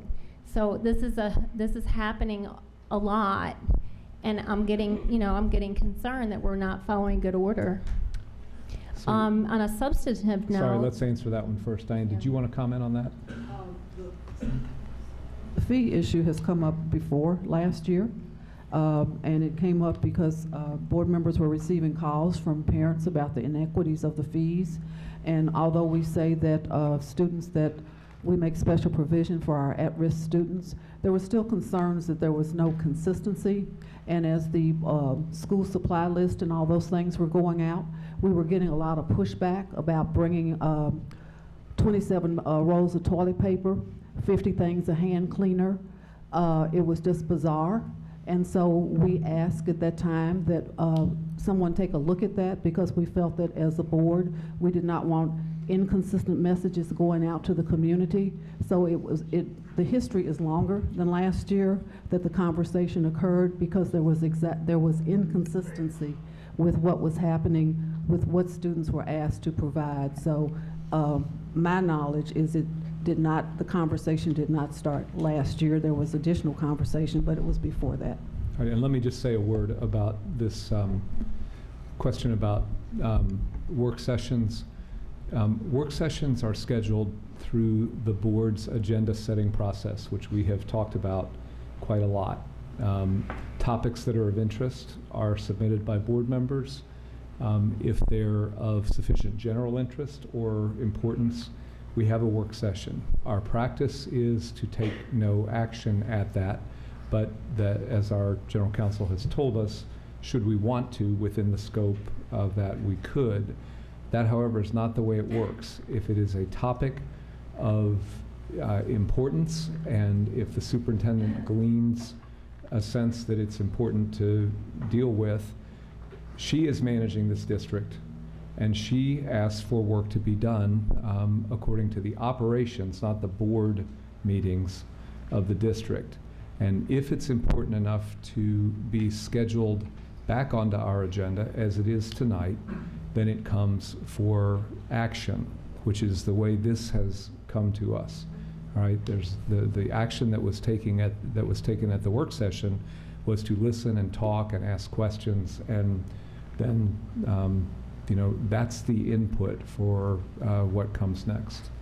And that's where it gets to the point where then why isn't superintendent, why aren't you taking ownership that this was your decision to bring it? Why are you telling our principals and our school-based leaders that it is the board's decision to direct this? They just said that it was at our direction. This was... So I would, go ahead, you answer. No, this was actually brought during a regular board meeting for approval. The fees were brought for approval. And what I recall that Mr. Munn said at the time was that we're bringing you the fees as they are with a promise that we're going to make it better and that we're going to bring to you the next year some consistency. It was because of that that the area superintendents convened the principals to be able to deliver what was spoken at that meeting. So yes, absolutely, I'm taking ownership for this.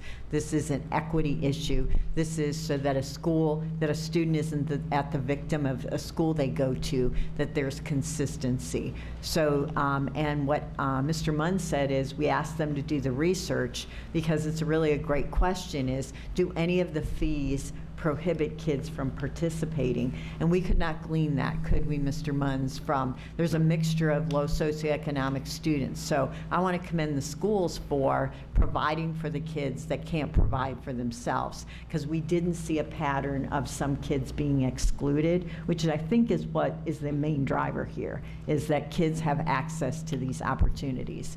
But absolutely, it was approved at a board meeting to bring back, and we promised to bring it back at the board meeting. And if I can add, it is required under state law that the board approve these fees, and the discussion for several years has been, what in the world is this enormous list with no consistency in it? That's where the question came from. I have to make sure that I'm understanding our procedure here. We voted on 7/27/15. I have it pulled up. Our vote was to approve a list of school fees. When there is a rationale given, is the rationale included in the motion? Is the motion, what are we, you know, I've got a recommended motion, which Donna Hargens recommends the Board of Education approve attached list of fees. That was the motion. There's a rationale. Am I approving the rationale along with the motion, or am I approving the motion? In that case, the board approved the fees, as I understand it, and as Chair Jones said, the superintendent heard a consensus of the board that this should be looked at again, and they are back again to propose another set of fees that they believe is responsive to the concerns that were expressed last year, and even as Vice Chair Porter has said in previous years. Okay, Linda? Well, I know it is our policy. When we were going through our policies, the policy states that the board will approve the fees. And it doesn't say that the board will help determine the fees. It just says the board will approve what the principals have brought to us. And you kind of have to leave that up to the principals to decide at each school if a $5 parking fee is reasonable or if a $20 parking fee is reasonable. Because there are things all over the place in this that are inconsistent. But you really do have to look at, and allow the principal to make that determination. I'm sure he's not doing that alone. I'm sure he has a leadership team, or she has a leadership team that looks at lots of factors that we don't have any idea about or that we are not privy to. So my understanding is the board approves the fee structures that the principals bring to us, and they are the ones who have vetted this and said, this is what we need to bring it to have equity in our schools. And that's a question that has been asked over and over. Can your kids who don't have the money still be able to participate? And we are operating on the assurance that that is the case, that those kids, there are ways for those kids to participate. So, I mean, to me, our role is to approve, and that's what the policy says, to approve what you have brought to us or what the principals have brought. I think it's both policy and underlying state law. Is that correct? Correct. Yes. Okay, that the fees cannot be charged without board approval. Any other comments, Chris? I just want to be clear on what here. Sorry. So the attachment that you have with this on our e-meeting, that's there, that big long list of fees is there for reference, right? Because that's what the old system, we're not approving that. You're approving what's in here, which says, okay, if I have a non-core subject or elective, and I'm going to go, since we're talking about band, we're going to talk about band. Band across the board will be $65 for every student that attends band. Am I correct? No. Up to $65. Up to. So what the list that you have, you're approving those tonight. Those are, the principals use these. So the list that's attached plus this. You're actually approving the list that was attached. We use these guidelines when principals created that list. They use these guidelines, and they help create the guidelines as well. Okay, so then that leads me to another question. So when I'm looking at these fees, and I'm looking at band, and I'm looking at 3 middle schools. Now, at Carruthers, it's $25. At Crosby, it's $40, and in Highland, it's $60. I don't understand the difference in prices for band at the middle school level for 3 different middle schools. I think from my standpoint, when I was looking at the fees, and we were talking about this last year, and said, okay, we're going to come back and look at this, I was kind of expecting something along the lines of, okay, well, if you want to participate in band and JCPS, it is this much. If you want to participate in football, it's this much. If baseball would be this much. And those would be kind of set by the particular activity, not necessarily, hey, here's this other fairly widely ranging and inconsistent range of fees. But at the same time, though, I mean, obviously, I think that I know from I'm a band geek. From my perspective, $65, if I'm a band director and I'm looking at new uniforms, I'm like, that's probably not going to be a whole lot of money for me to be able to deal with that. Plus, if I'm a trombonist, I buy a mouthpiece, I got my instrument, I'm done. If I'm a clarinet player, I got my mouthpiece, but I'm going to have to continually buy reeds.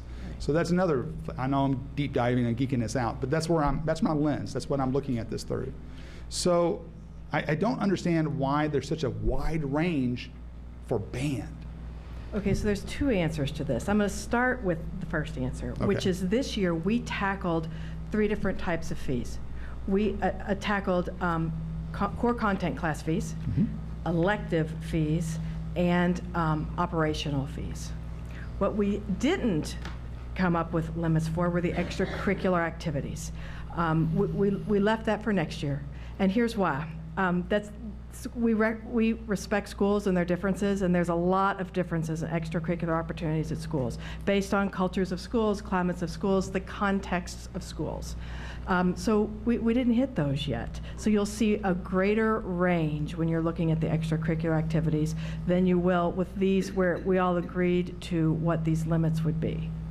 Okay. So that's the first part. The second part of your question is why might band programs cost different amounts, or any certain subject at different schools. And really, I think that goes to that different contexts. Different schools have different programs. Some might be making visits to places 3 times a week to perform, and others may not. So some programs are costing more than others by virtue of the activities they're participating in.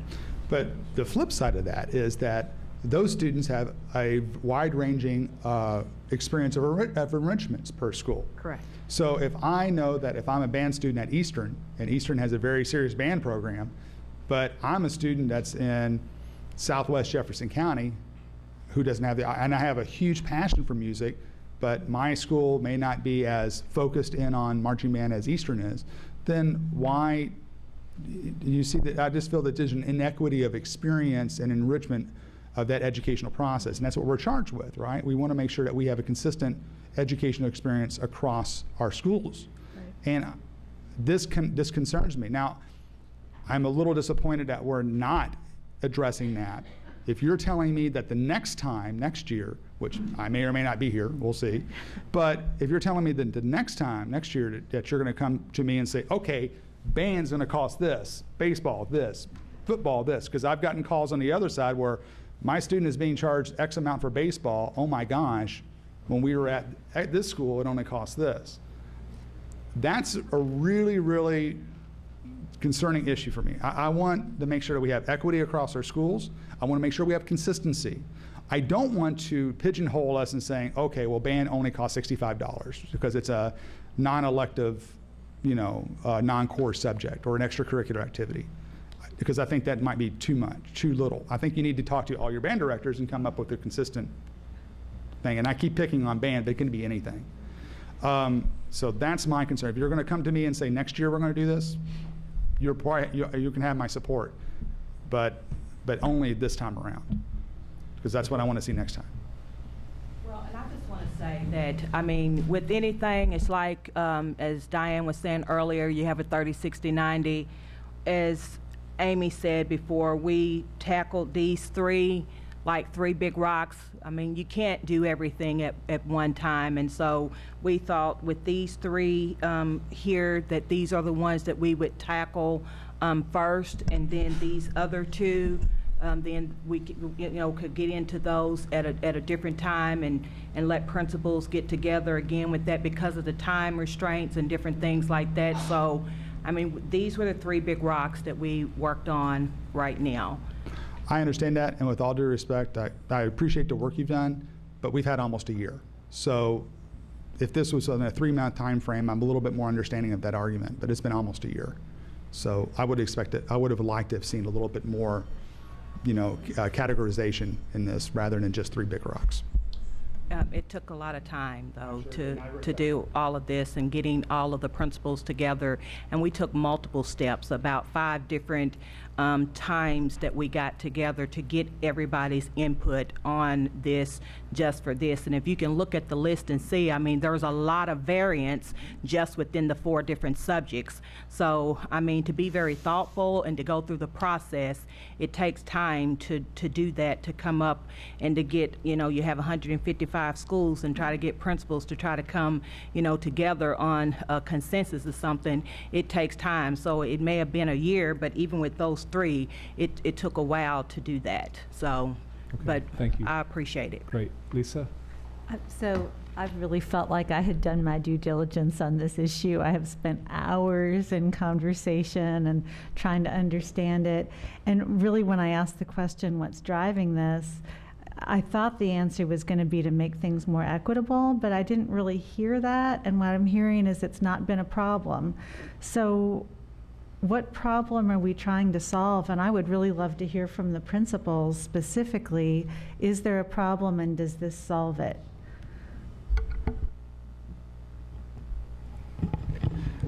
Well, let me just say this. This process has been helpful for me because knowledge sheds a light on many things. So it was very helpful for me to be able to look across high schools and see what we're charging for our core classes and our elective classes, our operational expenses. So this was helpful, I think, for all of us high school principals to be able to garner that information. So when we work with our parents during registration, we can come back and say, well, this is what we're charging, this is why we're charging it, this is what it's for, and we can compare ourselves to our neighboring schools. I would say that it's very fair for us to come up with a set of guidelines for which we can all live within so that this doesn't get completely out of control. But I think it's important to underscore Dr. Dennis's point, and that is that some programs in some locations are more and less robust than others, and often that's because of student leadership. So students want more for themselves in some particular areas, and so it's important for us to invest more dollars for them as they invest more time, energy, and effort, more travel, more evening hours that they want for their lives and for their participation. So I think that's important to point out. Okay, I have a couple comments, and then we'll bring this to a vote. I appreciate you all bringing this back to us. I appreciate the work that's gone in to standardize the both core and non-core academic elements that you've taken on, and I appreciate how hard it is.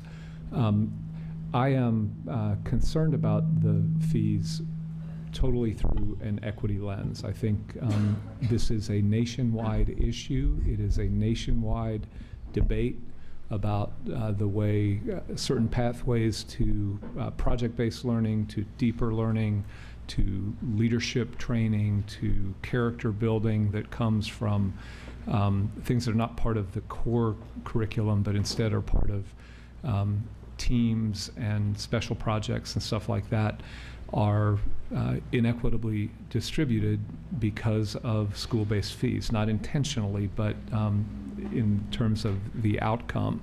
And in our district, I think we have a long history of challenges when, when we look at things through a lens of economics or race or parental education or neighborhood or a lot of different lenses. And this strikes me as a giant data sheet that shows lots of variation that I'm asked to vote on, but have way more understanding than I did a year ago, but still only partial clarity in here. And so I think we're doing good work to move it into norms, but we've got work to do to get it complete. It's just not appropriate that students within our district don't have access to the things that they need to enrich their lives so they're ready to be adults. And it's not appropriate as a board member to look at a list that says, well, there are certain benefits that could be as high as $900 per child that are being distributed in a way that we're assured is fine, but we have no visibility into at all. So that's the issue for me. And I guess with that, we have a request to approve the list of fees, and we have been assured that the fees within the categories that you guys have reviewed have now been standardized in all cases within the 3 standards that you all set forward, right? So is there such a motion? Okay, Diane moves, Linda seconds. For clarification, yeah. We are approving with the $65 for middle school, the same as high school? Is that correct? Correct. That's correct. And That's correct. could I also... And the attached fees and the attachment. Right. I think we're actually approving only the attached spreadsheet, but it incorporates the verbiage that is on the page, on the memo. Would there, if, really a program that's a valuable program to a school community is going to be devastated, we get 5 months in and the band program at Eastern is going to blow up, is there some way for that to come back to the board for consideration? The law doesn't specify what time of year this has to come to the board, and so if a amendment change needed to come back, actually in the beginning I specified that that some middle school elective programs may want to submit under the new guideline rather than the one that was on the agenda. And so, so we may be submitting an additional document that has that list. So if a band program is going to blow up and there are changes that they need to implement, it can come back anytime. Just not all the time, but. Okay, I would like to propose an amendment to the resolution. I'd like to divide the spreadsheet into two pieces, one of which reflects the language that is in the memorandum with the standardization, and the other of which is everything that has not yet been looked at. So is there a second to that motion? Chris seconds. Okay, and if my parliamentary procedure is correct, do we vote on the amended motion first, and then if it is accepted, that's the motion. If it is not, then we fall back. Is that correct? Yeah. So I think in plain English, what I'm trying to say is let's vote on the work that has been done to standardize around for the reasons that this group has been given, and then vote separately on the items that are still that we will bundle together, at least in my motion, and say have yet to be put through the lens of standardization and cross-district equity. Is that's what I'm trying to say? Okay. All right. So there's the amended motion. All in favor? That's 1, 2, 3, 4, 5. Okay. Opposed? 2. Okay, that means we need a second motion, which I guess is on the rest of the spreadsheet. Basically, the extracurricular activities is what we're talking about now. Is there a motion to approve the fees for extracurricular activities? Okay, Linda moves it. Is there a second? Diane seconds. All in favor? 1, 2, 3, 4. Okay, that we have 4 votes in favor. Opposed? 3 votes opposed. So that carries 4-3. Angie, did you get all that? Okay, great. Thank you all very much. Linda? Can I just say one thing here? You know, when we look across these fees, we've said this over and over again. Equity does not always have an equal number by it. Equity is what this one needs or what that one needs. And to me, that's what this list reflects, is what these schools think is equitable for their kids, not what we say looking at it that way. These are the boxes that aren't the same size. Okay, thank you. This concludes this item. Thank you all very much.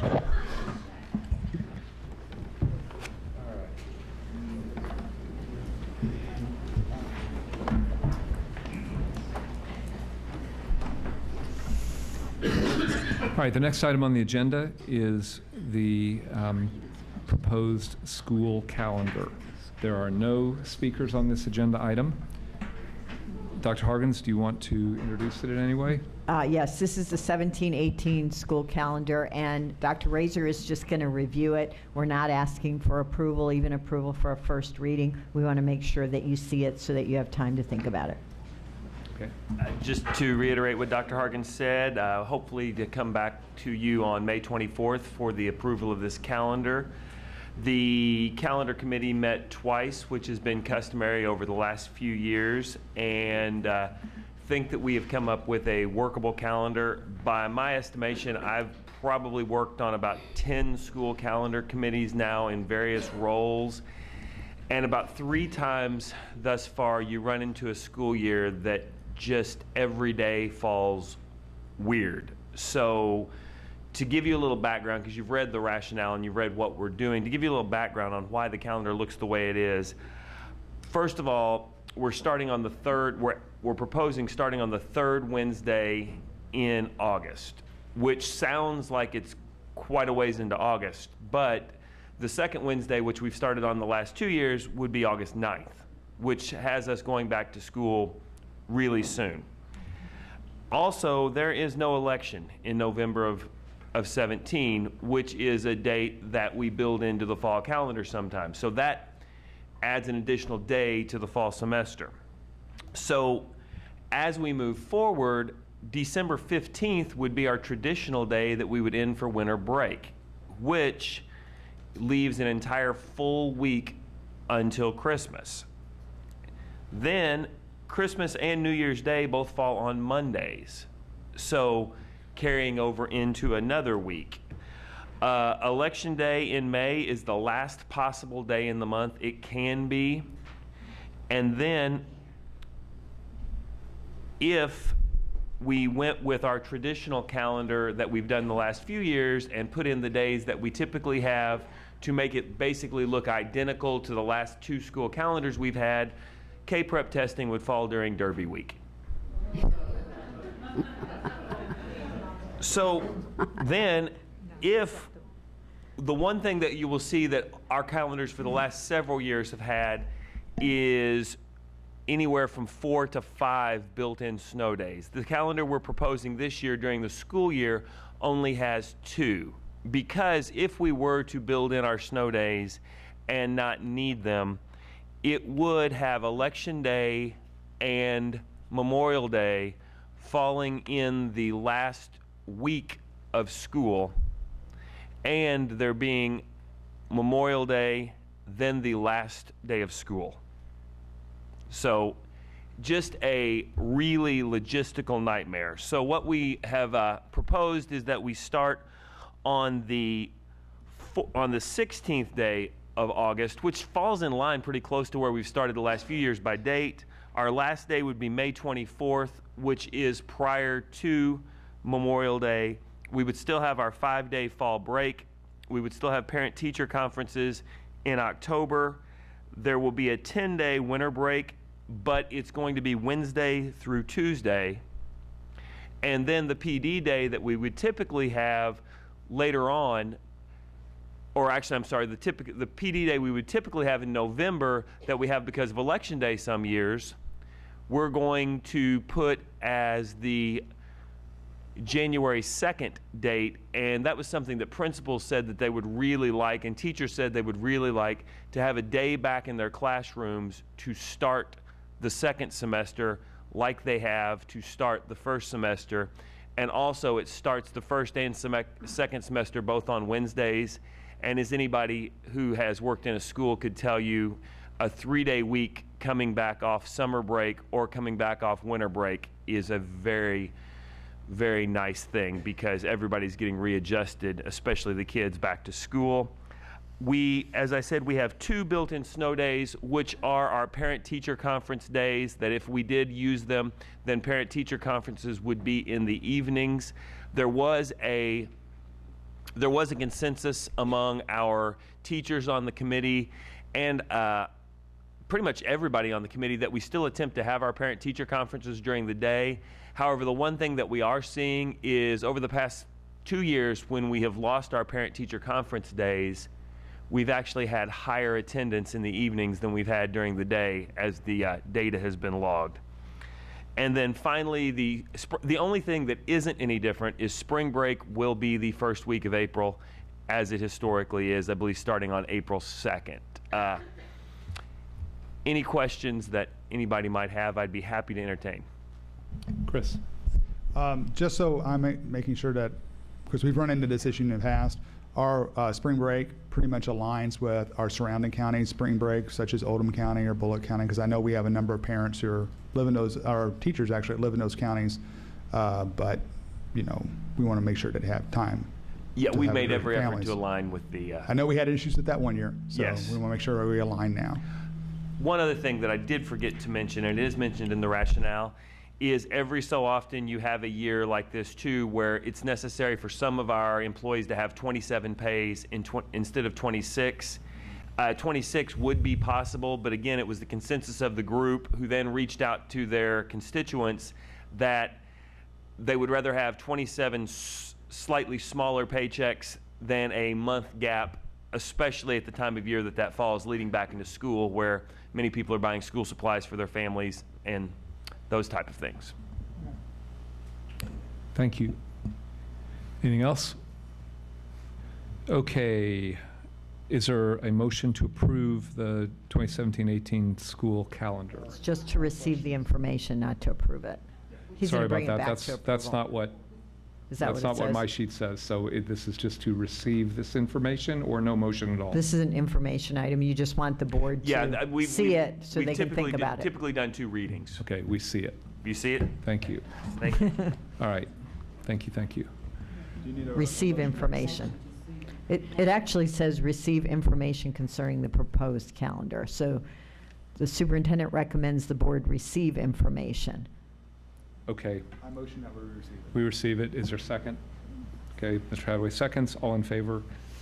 Thank you very much. Thank you for receiving. Okay, great. All right, next up is the consent calendar. There are no speakers on consent calendar items. As far as I know, there is one item on here that we have been asked to pull down for further discussion. That is item D. Am I correct that we need to still have further discussion of that one? Actually, the question of the move was delayed for further review. It was moving ESL, so that's delayed, and that's not part of what you would be approving. Okay, so do we want to have the org charts separate or together? What's shaking the head mean? Together is fine. Together is okay. Okay, so there is Actually, on the org charts, there was moving English as a second language, and that's non-time sensitive. The move was for July 1st. So we said that we could bring it back with other organizational changes on May 24th. So we took it off for this to put it on for the future. Okay, is everybody clear on that one? Just ESL? Just the ESL one, right? Was that the only change, Cordelia?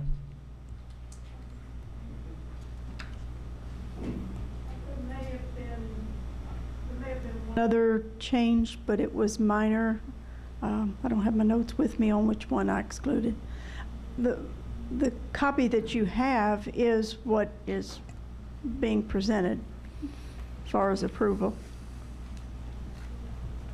So you have a copy. You have a copy right here that has the Yes. changes color coded. Yes. Thank you. I love to copy.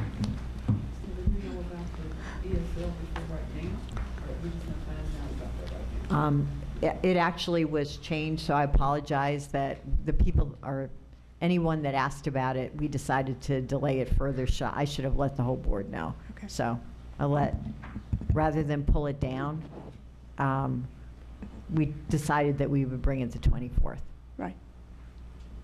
And there's some other moves that we would probably, after more consideration, will bring forward on May 24th also. Again, a move of staff is not something that is time sensitive.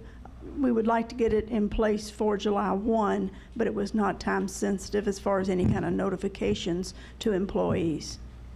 So as far as I know from the pre-board back and forth, the only issue that was identified that people wanted to talk about was the question of moving ESL from one place to the other. There may have been other issues, Donna, that you heard about, but I'm not aware of any other ones. I don't recall other issues. No, That there was the one there was issue. no other issue that was brought forward Okay. that I'm aware of. So Diane, do you want to talk about this separately? We can pull it down and spend time on it, or we can just. I don't want to spend any extra time, but I just think it would be better for us to all know that that had happened before right this minute. Yeah. And if it's coming back and there's a discussion to be held, then we need to know that, because this is slowing down the process, in my personal opinion. So no, I've said too much already. No, I mean, you're correct. I also did not know that had been changed, and but it's the only issue that seemed to provoke a desire for discussion. So, all right, is there a motion to approve the consent agenda? Okay, Steph moves it. Is there a second? Lisa seconds. All in favor? Okay, great. That passes unanimously. Thank you. Okay, now we're on to the board planning calendar. Are there any items on the planning calendar that people would like to discuss? Steph. Just we knew that I think we were going to pull something. It was the priority school review to November. and calendar it. Yes. Okay, Angie, do you have that on the action list up there? Okay. Great. Anything else related to the planning calendar? Yes, Linda. We talked about the seclusion and restraint information that we wanted to have, I guess, periodically checked, or we would be monitoring that information periodically. So I would, unless it's a part of a greater report, which, you know, Dr. Donna, Hargens how do you might suggest what will be the process? I suggest we put it separately so that we can just do a follow-up of steps taken based on what we talked about today. So I think separate is better for right now. Okay, Chuck?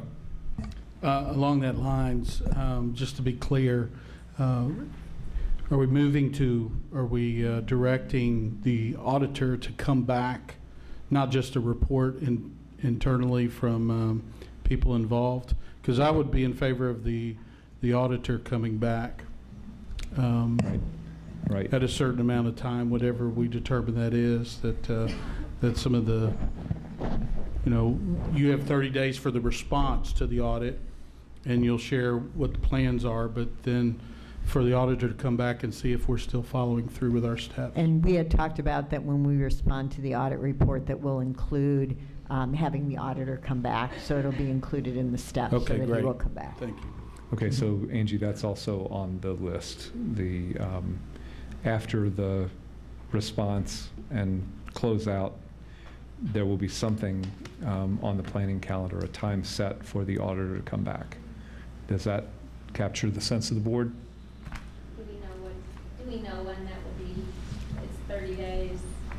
That I will be completed. I can't remember. Did they say they'll complete in 30 days? It said you have to respond in 30 days, but then we talked about once we respond and start doing those steps, that he would do a check and verify. And what I also heard him say is that he'll do a review of 15-16 data and also include that in the report, that report does not include 15-16 data. So those two things he would come back to do. Yeah, I think it depends a little bit on what the closeout list is, but why don't we say no later than the meeting after this one, we will have an update on what that timing is. Okay? Chris? 2 points. One, that's weird. 2 points. One, kind of related to what we're talking about here, on the on-deck issues that are part of this calendar. I still see an item for data integrity internal auditor report. Now, this is a broader, to me, it's a broader sense of more data integrity across the district, not just with the seclusion. So I just want to make sure that I'm delineating that correctly. That's correct. He was going to look at all the data points and the ones that we provide data for and see if there's risk anywhere else. Okay, fair enough. The other issue that I have is I'd like to know if we might be able to schedule some time to really talk about getting agenda items on time. This particular agenda that we had stuff that was still added to our calendar, onto our agenda item calendar on Friday, and another update that even happened, I think, yesterday. Documents put on. Yeah, and some of the documents that were put on there, because I started to review stuff on Thursday and on Wednesday and Thursday, and then some of those items weren't there until Friday, and then by that time I'd already committed to other things. So it's really, this particular meeting was really challenging to get prepared for, and I spent a great deal of time following up on stuff. So, and you know, we passed back in, I believe it was February, section 1.45 of our policy that says explicitly, agenda items and related presentations and supporting background material shall be provided to the board members on or before Wednesday preceding the regular meeting. Now, I've talked about this, other members have talked about this, we're still having an issue with this, and now it's official policy. So I wonder if we might be able to get on the calendar a time where we can really discuss this and see what we need to do to make sure that we get things in a timely manner. Well, and certainly we can, but staff works as hard as they can to get the information and get the information correct. So I think the option is, if everything isn't ready by 5 o'clock on Wednesday, that we pull the item from the agenda, and if it's time sensitive, it's time sensitive. But that would be the only option. If they're working as hard as they can to get the information, and they can't be given in an extenuating circumstance some additional time to get it up there, then we just simply have to pull it. And the issue is the time-sensitive nature of it. So like I said, the staff worked really hard to get the org charts in, and tirelessly, and people were here late to be able to do that. So, but again, that would be the option, and we always strive for 5 o'clock on Wednesday. Nobody's not striving for that goal. So I would just ask the board to be cognizant that there are sometimes extenuating circumstances, and sometimes things take longer than we thought. And if it's time sensitive, and I will make it clear to you that it's time sensitive, otherwise I'll pull it and wait for the next meeting. So it's a good point, but not always possible. Along with this point, I'd also want to add to that discussion when we have it,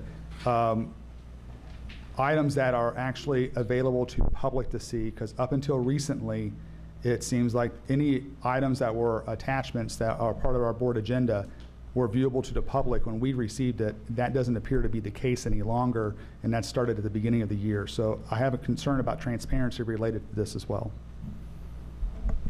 So I would suggest, Chris, on the first point, let me see if this is useful to the board. I think it would be helpful to have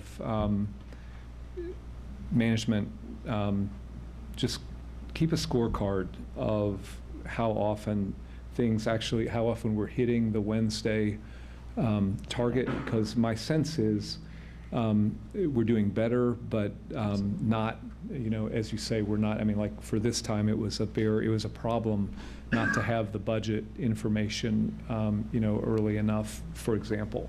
But I think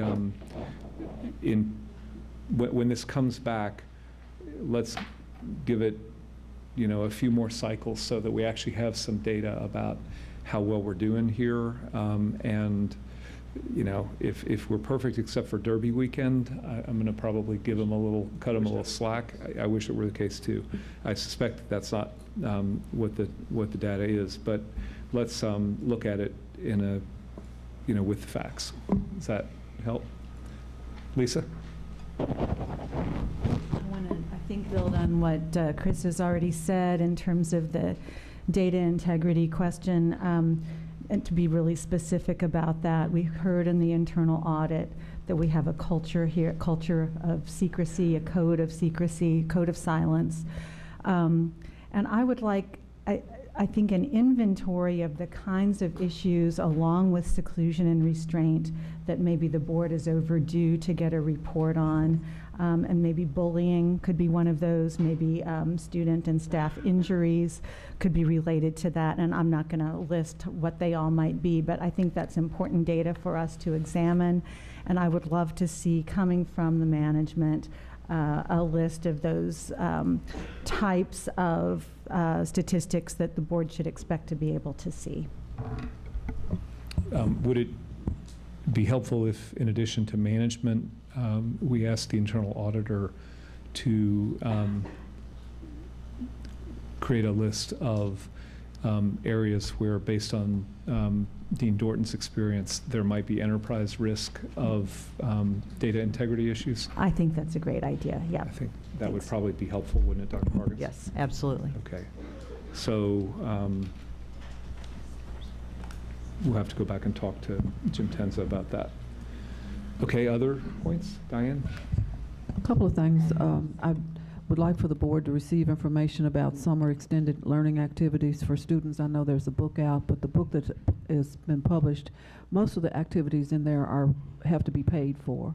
And all of our students don't have the opportunity to pay for extended services. So as we're nearing the end of the school year, I think it would be helpful to know what activities are available for students in our district that do not necessarily have to be paid for, and the potential for programs to be held at local schools, what that would look like.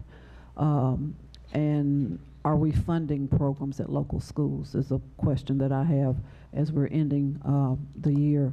This particular year. A point that I mentioned earlier was staffing concerns in our elementary schools, where we have a high number of new and non-tenured teachers. If we could get a report on what that looks like as we are closing out the year going into the fall, because if we need to talk about, that would be a dollar item to be discussed if schools need additional help. I think we need to know that sooner as opposed to waiting for school to open. And then when school opens in the fall, I would like for us to clearly look at the diversity index numbers for the elementary schools. I have some real concerns about how we are figuring that and how some of them are totally off track as it pertains to free and reduced lunch, as it pertains to the racial diversity in the school, and there are multiple factors. But if we continue to not face it, we won't fix it. And I don't think it's fair to our schools because they have the same expectations as everybody else has, but they do not have the same puzzle pieces to make it work. And I would like for this board to discuss it, please. Okay, thank you. Good call out. Steph? So where does that fit? Are we going to try to keep it on an on-deck issue, or are we going to move it? Are we going to try to calendar it? I mean, just shooting from the hip, I would say that it is going to fall within the calendaring of Vision 2020 items related to some combination of stabilizing and the schools that are struggling the most, dealing with the social causative factors, but probably expand that a little bit to include structural causation. Really, Diane, that's your point, right? We've got big systems that are creating concentrations in some of our schools that are out of compliance with our guidelines. That would be kind of where I would put it, Steph. So we've got on here just to, like, we're going to put it on it as an on-deck issue. Like, we'll store it there, yeah. And then in there, it kind of goes along with the student assignment, summer. It says summer after magnet steering committee and facilities, you know, because it's all kind of. Well, I think what we've said we're going to do is we'll ask Dr. Hargens, and she'll be working with Jonathan Lowe to try to figure out how to group the issues that are that the board is eager to hear about within the framework of Vision 2020, and then we're going to try to chunk those up so that over the course of a calendar year we can have visibility looking ahead, and the people who have to do the reporting will have time to do the analysis, to pull things together, and give us good information about what's coming. Yeah, because we're June 28th. I mean, that's the longest ahead we're looking right now on our calendar. You know what I mean? So if we say it, we have to do it. Because it's not moving. They're just remaining on deck. And then the salary study, I'm trying to figure out. I don't understand the timeline. Are we going to get a report back from the committee? Dr. Hargens. The actual, I mentioned the date that we will have the MAG consultants back on the 23rd of May, which is a Monday, because we promised people that they would answer any questions about how the study was done. So that's the first step, and then there's going to be a timeline, is what we said of what's the timeline to review. But that's one step of the timeline, is to have the independent consultants come back. I guess, in my regular life, I don't live month to month for anything, and so I feel really strange that for this organization, the largeness of it as a board member, I'm getting very, very uncomfortable. The longest term plan for our agenda is June 28th. So, I mean, it seems like with more planning, we could get better information from our staff, our district leaders, if we would plan more. So the other things, like, I don't see the magnet, when are the magnet folks coming back? They're doing so much work. I'm very eager to, check in and see where they are. That would we can put it on deck. So let's bring it back. We spent 2 days off-site as a board. We agreed that there's a great deal of, a great sense of need to calendar the workings related to the strategy. The frustration that you're expressing is one that we expressed at some length and in some depth all together, and as far as I can tell, we have deep consensus that we have to do what you're suggesting. So good call out, and the only way to get it done is to get it done. The agreed plan is to have a 12-month rolling forward look of the big rocks in the strategy. The only one we've really got up there right now is the facilities plan, or the facilities report in June. So we've got a ton of work to do. Yeah, and so I hope maybe by next meeting we can have those other strategic plan items on the calendar. And then also, you know, in the Dr. Alsbury's report, I think we would like to take a time in a public meeting so that we can make decisions and vote to do some of the things, so we can change some of our board governance policies, you know, that we seem to, you know, want to change. And I don't see that discussion, so we can act on some of those things. Right, so as you'll recall, at the 2 weeks ago board meeting, there was a handout that proposed language related to one of those. We're relating for Dr. Alsbury, and that is not calendared because this meeting was full. And that is something that the superintendent and Vice Chair Porter and I try to weigh, but this meeting did not have room for that. The other item is one that we're waiting for Dr. Alsbury to get back to us on, I think, and you know. So that can just be on deck. It can be on deck. It's not on deck. It's not listed. Okay. And then I just want to make sure you clarify. I didn't understand what you said about the data integrity. Are there two separate things, or is it one? The data integrity from financials, are we talking about data integrity as a whole, looking at what would be high risk? So data integrity is unrelated to financial Got it. There's two separate things. Right. Okay, got it. Thank you. Okay. Linda? You know, we have code of conduct approval on there somewhere, but we've got some things missing that need to be clarified, Dr. Hargens. What's the next step now in the code of conduct before we have approval on the calendar, but what's the next step? The committee is reconvening to consider all the feedback that was received, so we appreciate the feedback. Then we're having a what we're calling a superintendent summit, which is a structure to discuss what the data says.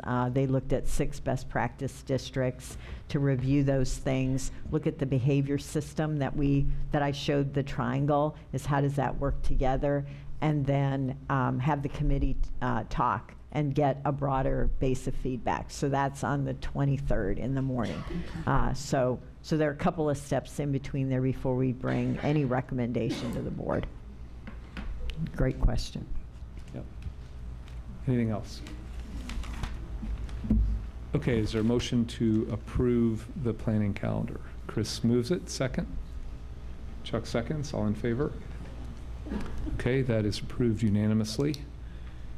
Next, we come to board reports.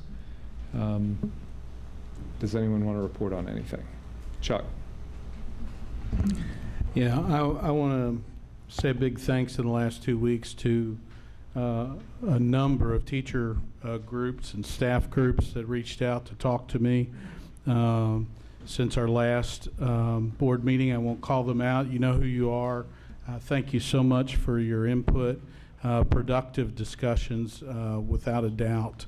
And I am so thankful for all the people that I talked to, and so thankful for who's working in our classrooms and on our buses and in our cafeterias and on our grounds. That was re-emphasized for me again with meeting some wonderful people. Also, I wanted to say that I had an impromptu discussion with a couple mechanics that have developed a great relationship, and it was in the consent calendar. It was one of the contracts that we voted through today, Byerly Ford Nissan Mechanics, and what they're doing at Southern High School. I know Board Member Linda Duncan is very familiar with the program there, but I want to say that it was nice to walk across the street and talk to somebody that was very excited about working with our students from a business out of Shively or a business in our community. So, and also a lot of support. I was a guest of Councilman Blackwell at the Mayor's Derby Brunch, where there was a number of elected officials there, judicial, legislative, our city councilman, and there was a lot of support there for JCPS and the direction. So, thank you. Thank you. Others?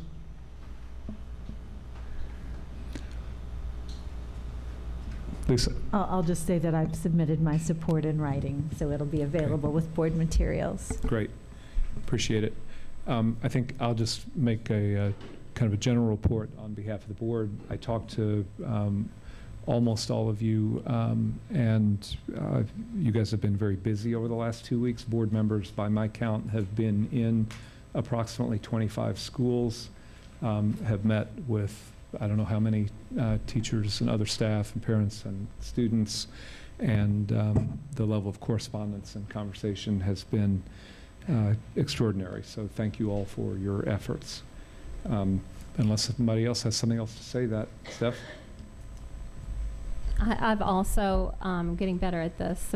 I'll submit a written report, so it'll be available online. I think I covered most of what I was going to say in the various hours and hours that we've been sitting here, so I don't feel the need to be very redundant. I think the only thing that I haven't mentioned or talked about was my concern. Just I wanted to make sure, I feel strongly that those closest to our children, that we really need to support them and not disrespect them. And we've had a lot of input that has really,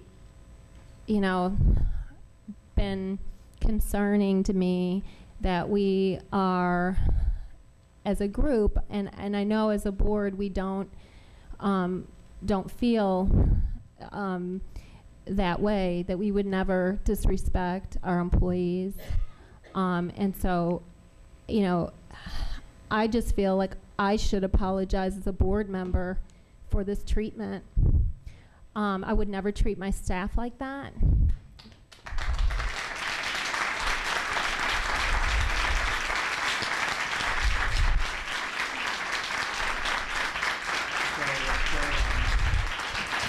And some of the issues that we raised with the salary study, about having a living wage for having employees that are working closest with their children. Tom brought it up. It's real important that they're not competing for McDonald's wages, because they are closest to our children. So those that aren't paying, we're not paying them a living wage, we really have to examine that, and we have to make sure that we're taking care of all our employees. I'm concerned about the direction of the district, just as I sit here as a board member. If we treat people like we did a question it. I just have called in a prior work session just that that our superintendent improve the culture. The actions, it's not the words, it's the actions. Speak louder. And I just really hope we take to heart the recommendations that our internal auditor had in his report on the restraints and seclusions. We take it to heart, because I don't want to have a culture where there's a lack of oversight, a lack of transparency, a code of silence. It's unacceptable to me. I don't want to participate in this type of a situation. So that's all I have to say. I just felt like it was necessary. I'm questioning the leader of the superintendent's leadership. I just feel like it's unclear to me what direction we're going. It's just really unclear. Okay, thank you, Ms. Horn. We now have, all right. We're now moving to the point, have some order. We're now moving to the point in the agenda for persons requesting to address the board on non-agenda items. There are 23 speakers signed up to speak, and I do not think that we are going to stay here for another hour and 10 minutes. So many of the speakers, I'm told, are in the overflow rooms, and if they would, I would encourage those who have signed up to speak to come into this room. I believe there are seats in the main room. I'm seeing signs from the back that is. Everybody's in here, the overflow rooms are empty? Okay, great. All right, never mind. That has gone on. So we're going to break folks up into the categories they have signed up to speak on, and we're going to start with the category of salary. Our associations and unions have agreed that Brent McKim will give a joint statement on behalf of the various JCPS unions. My understanding is that Mr. Johnson and Mr. Moses, who had signed up to speak, no longer intend to do so, but that Mr. Stovall would like to speak. Am I correct in that? Am I correct in that understanding? Okay, so there'll be 2 speakers from this group. Mr. Kim, 3 minutes, 1 bell after 2.5. Dr. Hargens, members, is on? No. Is the mic on? Doesn't sound. Tap it. Sorry, can we get some AV on the, here you go.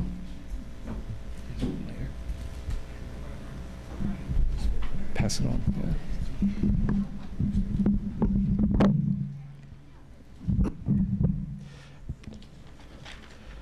Dr. Hargens, members of the Jefferson County Board of Education, we, the leaders of your employee unions, AFSCME, JCTA, SEIU, JCSNA, and Teamsters, stand here before you today united in our strong support for safe and well-staffed schools and buses. When it comes to discipline, we want to be very clear that we are not for the status quo.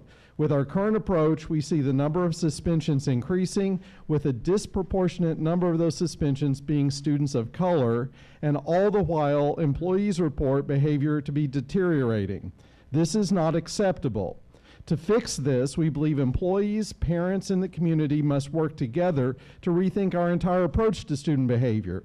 Rather than spending most of our time on the back end debating the wording of the rules and consequences, we need to be focusing on what can be done on the front end to help students own and follow the rules. Let's find districts that are having success with this and use them to guide our work here. Let's work on the root causes of student behavior problems, not just try to sweep the symptoms under the rug by eliminating the possibility of suspensions for serious and sometimes dangerous violations of the code. We also stand before you to express our passionate opposition to freezing salaries and step increases for all employees in schools and on buses. Many of our classified employees are making less than a living wage, and some are essentially working for health insurance. We all know that poverty is the enemy of education, so JCPS needs to set an example for the entire community by ensuring that every full-time employee earns a living wage.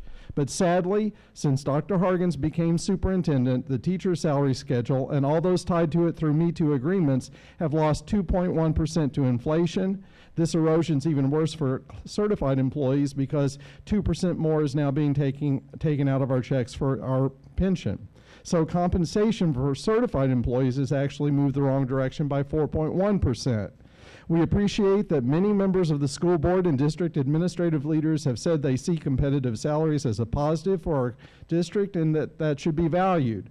But if you have something you really value, you take care of it and you support it, you don't freeze it. If you value competitive salaries and want to build on them, you don't let them erode to inflation. At the very least, you do all you can to keep them competitive, and that's what we're asking for. On behalf of the more than 10,000 employees we represent, we ask you to work with us on these issues. Please help us keep safe and well-staffed schools that our students deserve. Thank you and good evening. Thank you, Mr. McKim. Next is Mr. Stovall. Mr. Stovall, you also have 3 minutes, one bell after 2.5. Wasn't really prepared to speak, but after listening to some of the conversation, I felt the need about the salary study and the student discipline code. Salary study was done in 7 of the school districts that they chose to interview or to model this program after were in right-to-work states. I would hope Kentucky and the city of Louisville would support or would hope to rise better than a right-to-work state. Their salaries are lower, the education benefits are lower across the board. The discipline issue, and you wouldn't think the Teamsters union, which, you know, we have bus drivers, we have maintenance, we have the guys that turn these lights on, we have the guys that have the heating and air, we have the guys that cut the grass, trim the trees, plow the parking lot, fix the stuff in the school. Then we have the bus drivers who transport over 75,000 students a day to and from school and after school activities. Discipline's a big issue on bus. 3 years ago, I put billboards up trying to draw attention to that, and it continues. And now this new code of conduct that seems to come out seems to lessen the discipline even more than what it already is. The 2 hardest jobs in the district would be a teacher and a school bus driver. We ask you, when you do this, do these salary studies, you know, $14 an hour may sound a lot to a lot of people, but you can go to McDonald's, you can go some of the other places, $12, $13 an hour. You're entrusting these people out in this room and across the school district with your children. I think more than $14 an hour is something they deserve. They work hard for what they do. They're your real stakeholders. A lot of them have their kids that go to school here. They've went to school here. They're part of the community. They've been here for a long time, so they're vested in the community. But like I said, our issues are the salary study, and I would hope the district would hope to be better than a right-to-work state. And I would hope discipline. There's not a person in this room driving a school bus or teaching our children that wants to suspend a student. But isn't it the job of the Board of Education to educate our students so when they come out here, not all of them are going to college. A lot of them are going to the workforce. And if they can't be on time, they can't behave, they can't accept discipline, they're not going to last in a job. Then they're a drain on taxpayers. That's good. So we ask you, when you do this study, get our input. We're out there every single day. I challenge you ride a school bus. Not a school bus that's in a good area. Ride a school bus that's in a park that you need to go to. Go into the schools that are low performing. And they're low performing because of economic issues and maybe single parent families. And they need all the help they can get. So go in those schools and look at those things when you make some of these decisions and think about how it impacts the life of all your employees here. Thank you. Okay. Thank you. All right. The next speaker, who I understand is talking about the salary freeze, is Patricia Meltzer. Patricia Meltzer, is that the right topic for you, if you're here? Ms. Meltzer? Okay, the next speaker is Sylvia Lister. Sylvia Lister. Ms. Lister, is that the appropriate topic? Am I reading this correctly? Okay, thank you.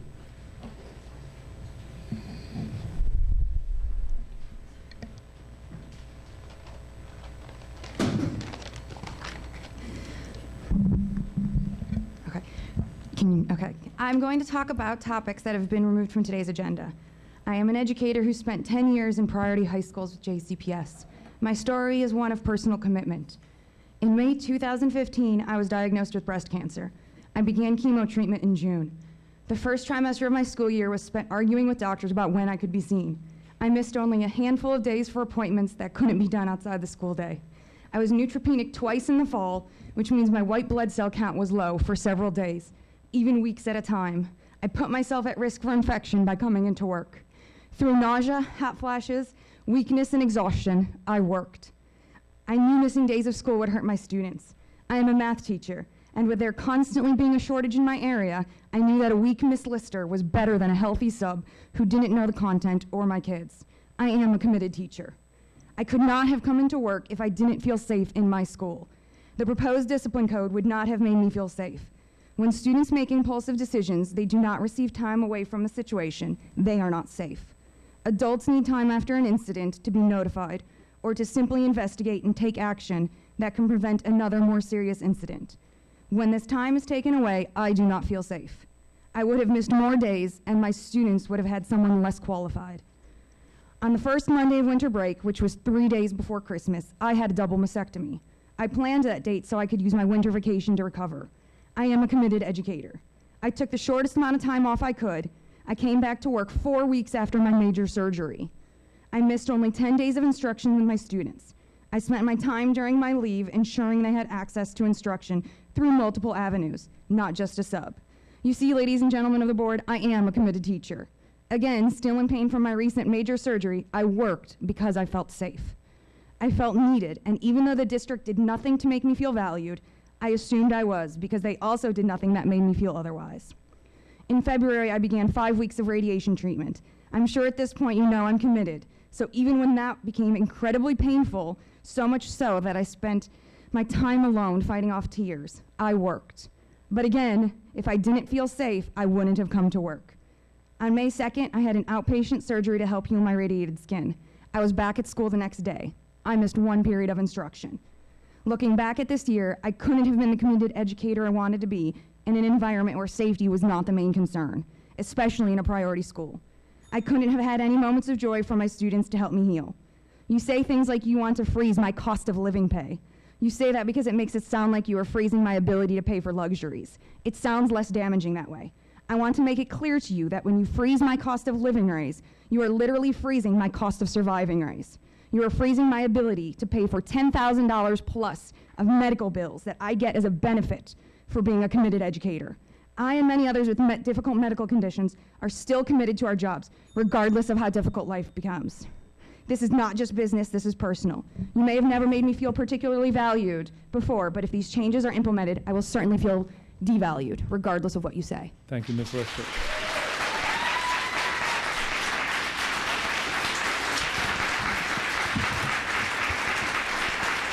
Okay, our next speaker. Let's go. If we want to have a chance to speak, we're going to have to keep rolling here because we're not going to be here all night. The next speaker, I believe on salary, is Jennifer Wibbles.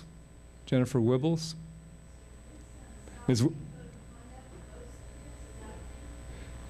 Well, we're trying to separate them, 4 each on salary or code of conduct, so that we can get rolling.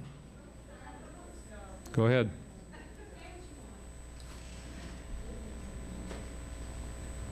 Greetings, board members. I've been teaching in our district as a special educator for about 13 years now, and I've seen a lot, but I did not see this coming. It's hard not to take this personally. I would expect such a move from the state level at this point, an attempt to push merit-based pay, charter schools, pay freezes. Needless to say, I did not anticipate this from the leadership in my own district. Bottom line, if you value public education, how can you devalue our students and teachers? Anyone who has been in the classroom recently still knows that an attempt to extract student learning from teaching for the purpose of budget management or anything else is really just entertaining illusions. Even people who subscribe to business models have to concede that data shows when your workers are happy, they will produce more. So if you want to reduce student learning, continue to threaten the livelihood of those who want to facilitate meaningful and effective educations. In fact, our district's announcement that pay freezes and now layoffs might be a feasible option reminds me of the Flint, Michigan conundrum. It's really not a stretch when one understands that the whole disaster started because the mayor of Flint wanted to save $22 million as quickly as possible rather than waiting 2 years for a safe pipe system to be finished. Yes, Flint was and is bankrupt. However, now it's looking at a $55 million deficit to replace the pipes, some even speculating that when everything is said and done, it's a $1 billion problem with repercussions in the community that cannot be undone. Throwing teachers under the bus to help our children is tantamount to poisoning the water in our own proverbial wells, and no good will come of it. Finally, as a special educator who has worked with a myriad of populations and who works in a school that went from low achieving to proficient, I've witnessed the nuts and bolts of what it takes to meet our children's needs. It's collaborative, it's a team-based approach that requires resources and time. Certainly a good plan is data-driven and revolves around goals which best serve our students. Without resources and time to implement an individual plan, it's a wash. So in many ways, I get it. I'm not a proponent of zero tolerance. I know the data doesn't support it, but I also know you can't ask a district full of students and teachers and administrators to come up with new ideas for addressing violent and sexual offenders while stripping them of resources and demoralizing them by reducing pay. Swinging the pendulum from zero tolerance to restorative justice won't work unless we utilize discerning wisdom through the creation of a code which allows for flexibility in its application. So knowing all this as an educator makes the news that my district thinks I'm paid too much pretty hard to take. Knowing what it means to be an effective educator, and quite frankly, all that we allow to roll off our shoulders in the service of our students, makes it hard to stomach the implicit assertion that we're part of the problem instead of the solution. Knowing as a special educator what it means in real terms to help our most challenging students, to meet with outside services multiple times to resolve the issues of a student with encaprices gives me pause. Knowing what it takes to help students with Fragile X syndrome thank you, Ms. Wibbles. thrive in an intensely social and stimulating environment gives me pause. And surviving a school shooting gives me pause. Thank you. Thank you. I would hope that our next board speaker. would also take pause and support educators to do the jobs we love and care for so dearly. Our next speaker.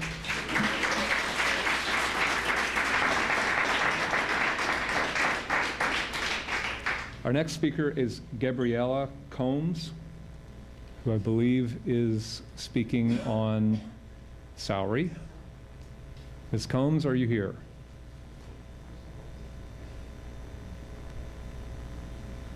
Okay. You, Ms. Combs? No. Okay. Our next speaker, we're going to shift over now to the Code of Conduct, to the extent we're not there already. We have Ms. Trinita Thomas. Ms. Thomas, are you here?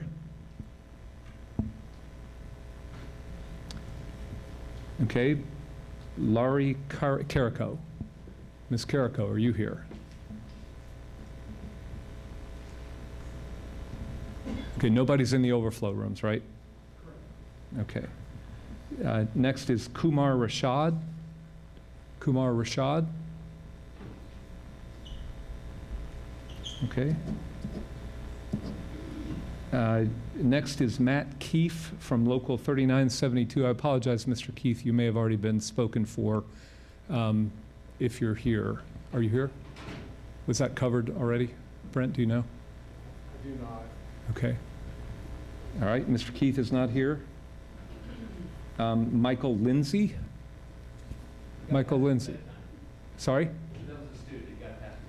Okay, sorry. All right, Michael Lindsay is not here. All right. We're now going to move into some other topics. We have Glen Ruger on military veteran concerns. Thank you for being with us tonight. Take your time. You'll have 3 minutes to speak. One bell will ring at the end of 2.5 and 2 at the end of 3. We'll begin when ready. Dr. Hargens, members of the board, honored guests, I am a retired soldier and entered the teaching profession under the Troops to Teachers program, a federal program designed to bring experienced veterans into inner city schools. The idea was to introduce the soldierly values of duty, honor, country, and commitment into the classroom to provide a real-world role model of selfless sacrifice and dedication to students consumed by minimalism, egotism, and entitlement. In my 10 years of service with JCPS, I was always proud of our collaborative, cooperative relationship with our district administration. We all had the best interests of our children at heart. In public schools, success is measured in positive educational outcomes for students, not in cost reductions. The pay equity study compares our teachers, 84% of whom hold graduate degrees, to Austin teachers, 28% graduate degrees. If we want pay equity, shouldn't our teachers be earning what the average professional with a master's degree earns? By that standard, we are woefully underpaid. For those who remember December 26th at Mall St. Matthew's or the summer mayhem at Waterfront Park, the compensation above the average could be considered hazardous duty pay. Market reconciliation is only appropriate for manufacturing for-profit organizations seeking to remain competitive in the marketplace, not for educational institutions tasked with teaching children. Are we going to discount our children's education because they do in Texas? Not on my watch. Any actions affecting pay and working conditions should include good faith negotiations with the union. We want to continue our tradition of insisting upon highly qualified teachers. A step freeze is a step in the wrong direction. Any decisions made about discipline should be supported by research. They should be a collaborative effort, engaging all stakeholders. The school-to-prison pipeline will not be curtailed by a more permissive discipline code that will only denigrate the educational climate for the majority of students who never incurred discipline. It appears as if the current focus has placed cutting expenses above the welfare of our children. It appears as if political correctness has been placed above the safety of our children and teachers. Please consider refocusing actions that improve educational outcomes for all of our students. That is the reason I answer our nation is to call to teach. It's an extension of my service to the nation. Class size matters. Busing denigrates parental engagement. Thank you.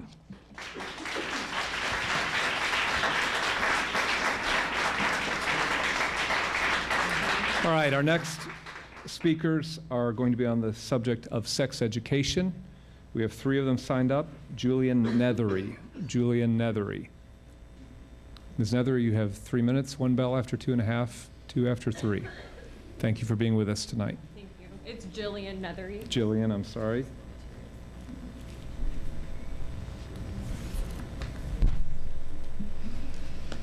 You may begin. My name is Jilllian Nethery, and I'm here to offer insight about the intersection of comprehensive sex education and intimate partner violence. I've worked as a trained hospital advocate for the Center for Women and Families, in which I offered support to survivors of sexual assault in emergency rooms. I've also received extensive training and education on the dynamics of human trafficking. I am a survivor of intimate partner violence, and this summer will mark 5 years' time since I escaped my abusive relationship. From November 2010 to July 2011, I experienced sexual violence, threats of murder, threats of rape, and psychological abuse at the hands of my older male partner. I was 17 years old, and I was a junior in high school. I didn't speak up about the abuse being committed against me for many reasons. My abuser threatened me on a daily basis, and I was afraid to leave him. Even though I was terrified, I was made to believe that he was the only person who cared about me. After years of recovery, I can say that I have worked really hard to be here. A large factor in staying silent was that I felt I would be judged harshly by my community for being sexually active. I had heard so many messages in my life that told me once a woman has sex that she is somehow damaged and worthless. So instead of seeking help, I stayed quiet. I now know that those things aren't true, but at the time, I didn't have access to resources regarding sexual health and relationship dynamics. For future generations of young people, comprehensive sex education can provide these avenues. Comprehensive sex education goes far beyond the mechanics of human anatomy. It encompasses the context of healthy relationships, provides tools for students to learn platforms of respect and equality, and helps students identify potentially dangerous power dynamics between partners. It also promotes a culture in which students no longer feel shame about their sexuality, but can seek necessary information and help in critical situations. Intimate partner violence is here, and it is a public health issue. Based on data reported by the Center for Disease Control in 2014, 22% of women and 15% of men first experienced some form of partner violence between the ages of 11 and 17. But education is one of the strongest tools we have to eradicate violence. One bystander intervention training program, Green Dot Across the Bluegrass, teaches people how to intervene safely and prevent violence. Results from a groundbreaking 5-year study of Green Dot participants showed a 40% reduction in student-reported sexual violence, sexual harassment, stalking, and dating violence among ages 14 to 18. That was a 40% reduction.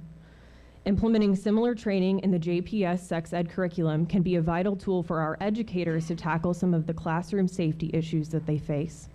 We can no longer afford to stigmatize sex education and deny young people resources that could save their lives. It is the duty of this school board to pass comprehensive sex education guidelines, opening a pathway to positive cultural change in our Louisville community. Thank you. Thank you, Ms. Nethery. The next speaker is Lydia Mason. Lydia Mason on the same topic. Ms. Mason, you also have 3 minutes. 1 bell after 2.5, 2 after 3.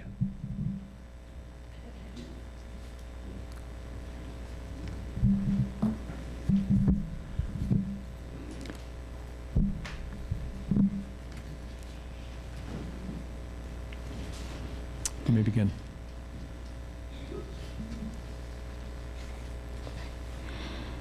JCPS, it is time to educate our youth. As a school board, you have promised a high-quality education to me and over 100,000 other students here in Jefferson County. This education should not only prepare us for standardized tests, but it should prepare us for life. The school board already requires a health credit in order for us to graduate. However, we need to analyze what this health credit really means for a diverse group of students. The people of Jefferson County are not a monolith, and we must remember that when making our curriculum. This means that our curriculum, particularly in sex education, needs to be comprehensive enough to educate and protect all of our students, not just students with accurate sex education at home or with access to adequate reproductive health care. We need a guideline for one of the most universally necessary forms of our curriculum: comprehensive sex education. Currently, there's a disparity that has been made between the haves and have-nots, and minorities, like myself, are suffering because of it.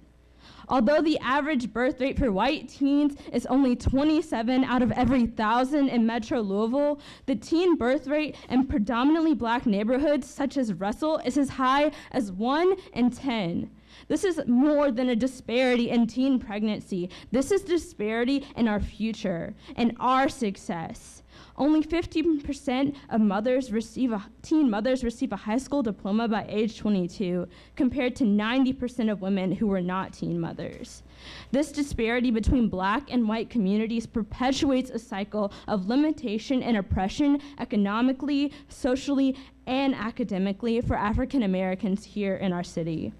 When our communities have a 10% pregnancy rate, higher rates of domestic abuse, teen dating violence, and account for 45% of all diagnosed HIV cases in the state, we know it is time to forge a better future for all of us. And there is no better way to impact our future or our youth than through education.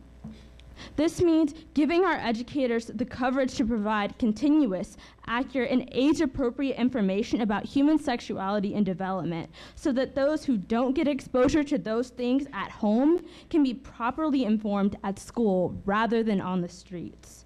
This means teaching students about healthy relationships and how to avoid any kind of abusive relationship.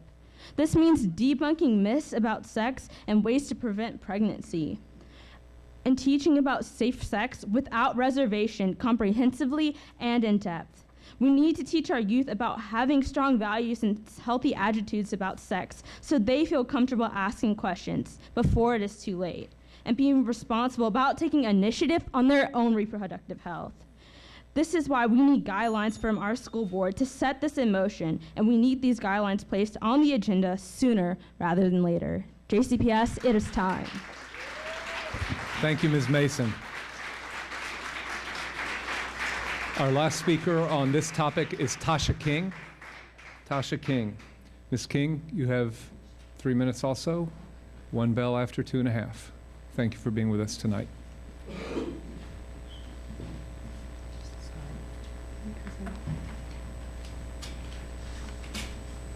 Good evening.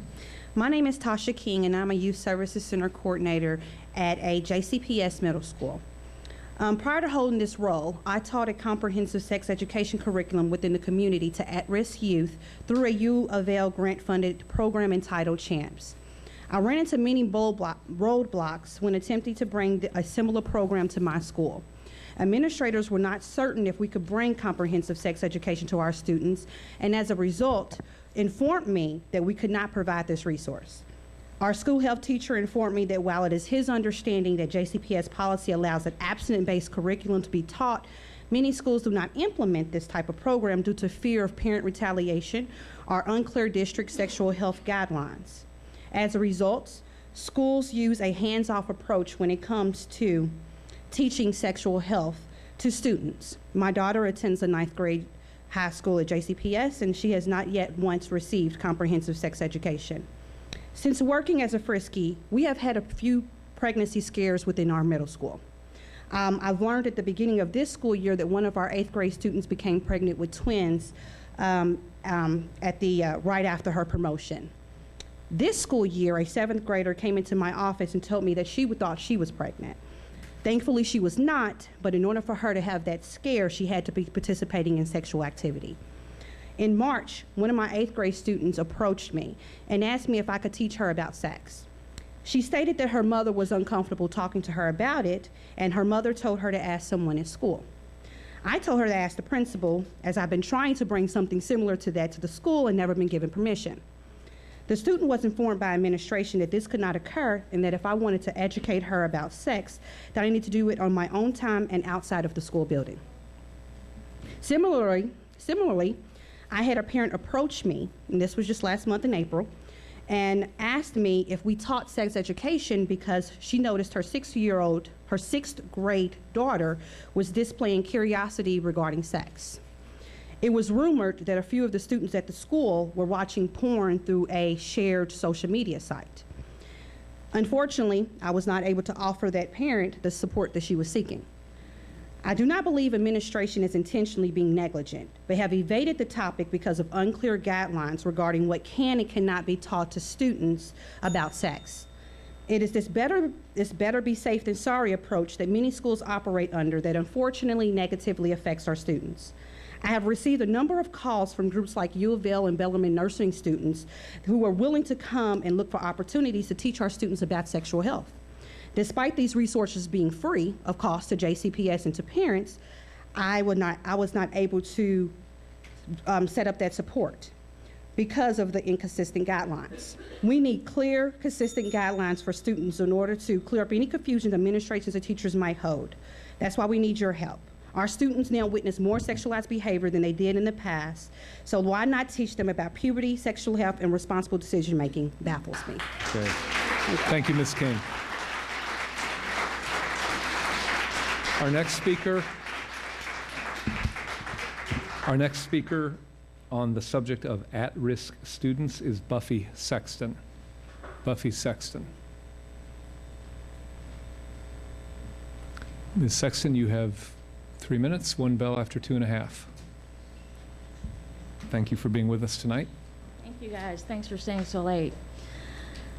I'm just a lowly teacher, but I and my students have lived through all of your changes that have created our current volatile climate in our schools.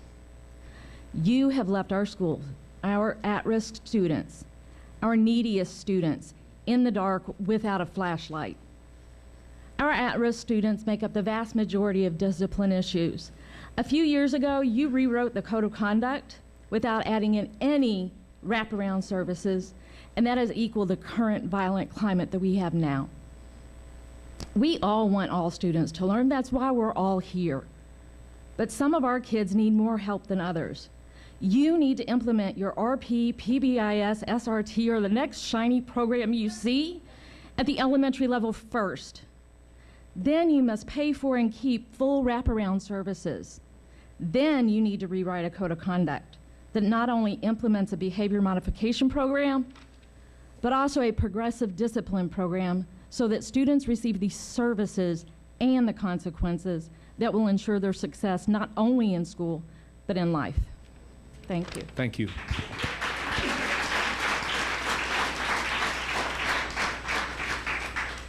Next is Rob Mattheu on Vision 2020 and engagement with the community. Mr. Mattheu, you know the rules, 2.5, 1 bell. 3, 2 bells. In the Vision 2020 strategy document presented by Dr. Hargens' staff and approved by this board, you laid out the following strategy under communications, engagement, and access to information as part of your plan to, quote, build and strengthen relationships with families, stakeholders, in the community. Strategy 3.2.4 says, listen and respond to stakeholders. Develop and implement regular systemic processes and structures to identify, understand, and respond to stakeholder needs. Now I want to ask you, looking at what's happened this week, these past 2 weeks, looking outside, looking here at this reaction, are you all being responsive to the needs of the community? Do you even understand that pulse? Let's go over the events of this past 3 weeks. Months of feedback. We've had serious discipline issues discussed from teachers, parents, students, and the community. JCPS releases discipline recommendations at a work session, and no one there seems happy about what's been recommended. Same day, a salary study that explicitly recommends a pay freeze to be presented on today, May 10th, is presented. There's no time for anybody to review or respond either in person or to their representative with questions. This appears a week before Teacher Appreciation Week. The salary study documentation is a mess, includes a heavily cut and pasted PowerPoint, no real information about the study's methodology. To this layperson, it appeared that lots of key information about the study was missing. The PowerPoint mentions a community advisory team that includes 5 current JCPS administrators, including Dr. Hargens, a board member, a former JCPS employee, attorneys, and senior HR reps from local companies. There's nothing that indicates how or why this makeup was chosen, why teachers, staff, and other community members were not considered to help or critique the study. I asked the entire board if there was a consultant's report that described the methodology to guide their decisions. This was me seeking information that would help me determine what really was going on. 1 board member forwarded my email to Allison Martin, 2 others tried to help me, 4 others I didn't hear back from. I sent my question to Tom Hudson, who did provide me a final copy, and I appreciate that, and he did offer to discuss that with me, but that final copy of the report was dated May 6, 2016, several days after it was presented to the board. JCPS removed the item tonight with no explanation given that I'm aware of. Dr. Hargens, the communication team, went into spin mode after about a week later, after the report was given, saying that the community advisory team was made up of human resource and financial professionals from leading local companies. Again, not mentioning that they were on the list that we all saw in that PowerPoint. If we're going to blame the media, you can blame me too, and you can blame a lot of people here. We've all read the documentation. If it's not what we're supposed to read, or not what we're supposed to see, or there's more information, I'd love to see it. And I think that's something that would help build and strengthen your all's relationship with me and the rest of this community. So I'd hope you're listening tonight. I hope you're listening to the people out here, and that you're taking this to heart, and that this guides your decisions in the future and helps strengthen this community instead of tearing it apart. So thank you. Thank you, Mr. Mattheu. Next is Tim Druck. Tim Druck. Speaking, Mr. Druck, you're here speaking on performance of school board and superintendent.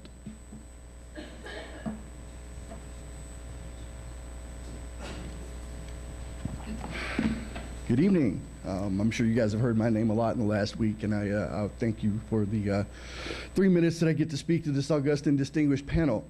I had a booming condemning speech written for tonight, and it's sitting here on the podium. And the courage of one person in this room changed my mind about giving that speech. She sat here, and I listened to her voice crack with emotion as she used words like a culture of silence and a code of secrecy.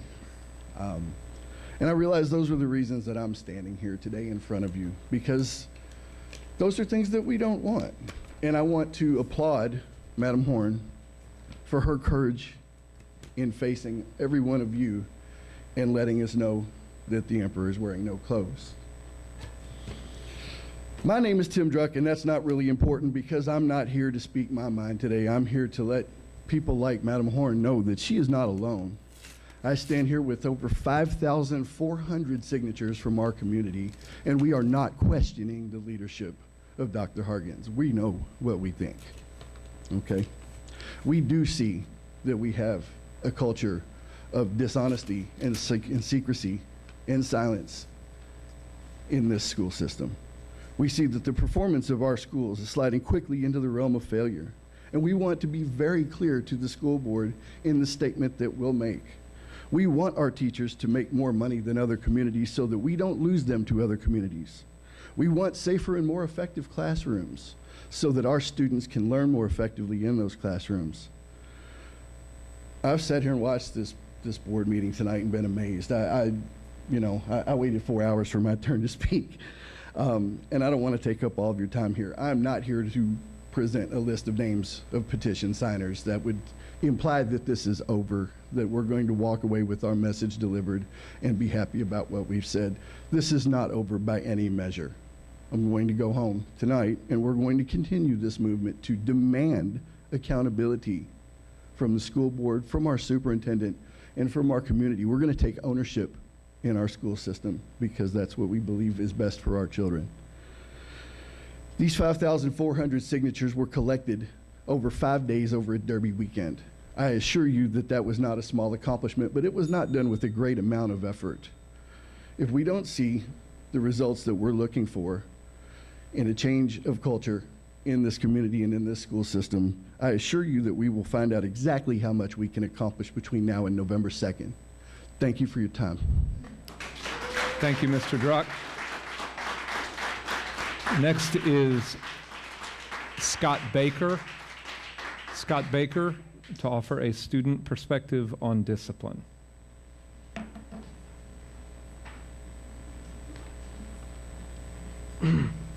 Good evening. I'm Cadet Sergeant First Class Scott Baker, and I'm a freshman at Eastern High School. I would like to address you tonight about the disciplinary situation in Jefferson County Public Schools. The current state of discipline is already under duress, and many children are not facing consequences for their actions. I've seen many disruptions and overall bad behavior in the classrooms and in the hallways, like kids walking out of class and being rude and disrespectful to our teachers and our staff. Some of these students receive referrals, but after a brief trip to the office, they return to class, often with no real consequence or remedy for their behavior. These are major interruptions that distract everyone from learning. I have many concerns about how negatively the proposed changes will impact me and my fellow classmates. I believe that if these changes are passed, nothing will stop the misbehaving students from descending into anarchy. And I say again, anarchy. Or even worse, seriously injuring or maiming someone else. In fact, we've had several people hurt already by students at Eastern, Ballard, and Jefferson Town High School. Instead of not holding students accountable for their persistent disruptive behavior, I have a proposal. One of the largest Army installations in the U.S. is in our backyard, Fort Knox. Why not partner with them to create alternative schools for middle and high school students who need the most extreme intervention? At these alternative schools, students will learn discipline, respect, and will build a support system for each other, and we will be teaching them leadership. For elementary school students, alternative programs would include more counselors and behavior specialists to help students emotionally and learn how to cope with their challenges at home and in the classroom. In the end, all I want is for us students to learn as much as we can in the day and to be safe at school. Changing the code of conduct without providing much needed support and structure moves us farther away from those expectations. Thank you.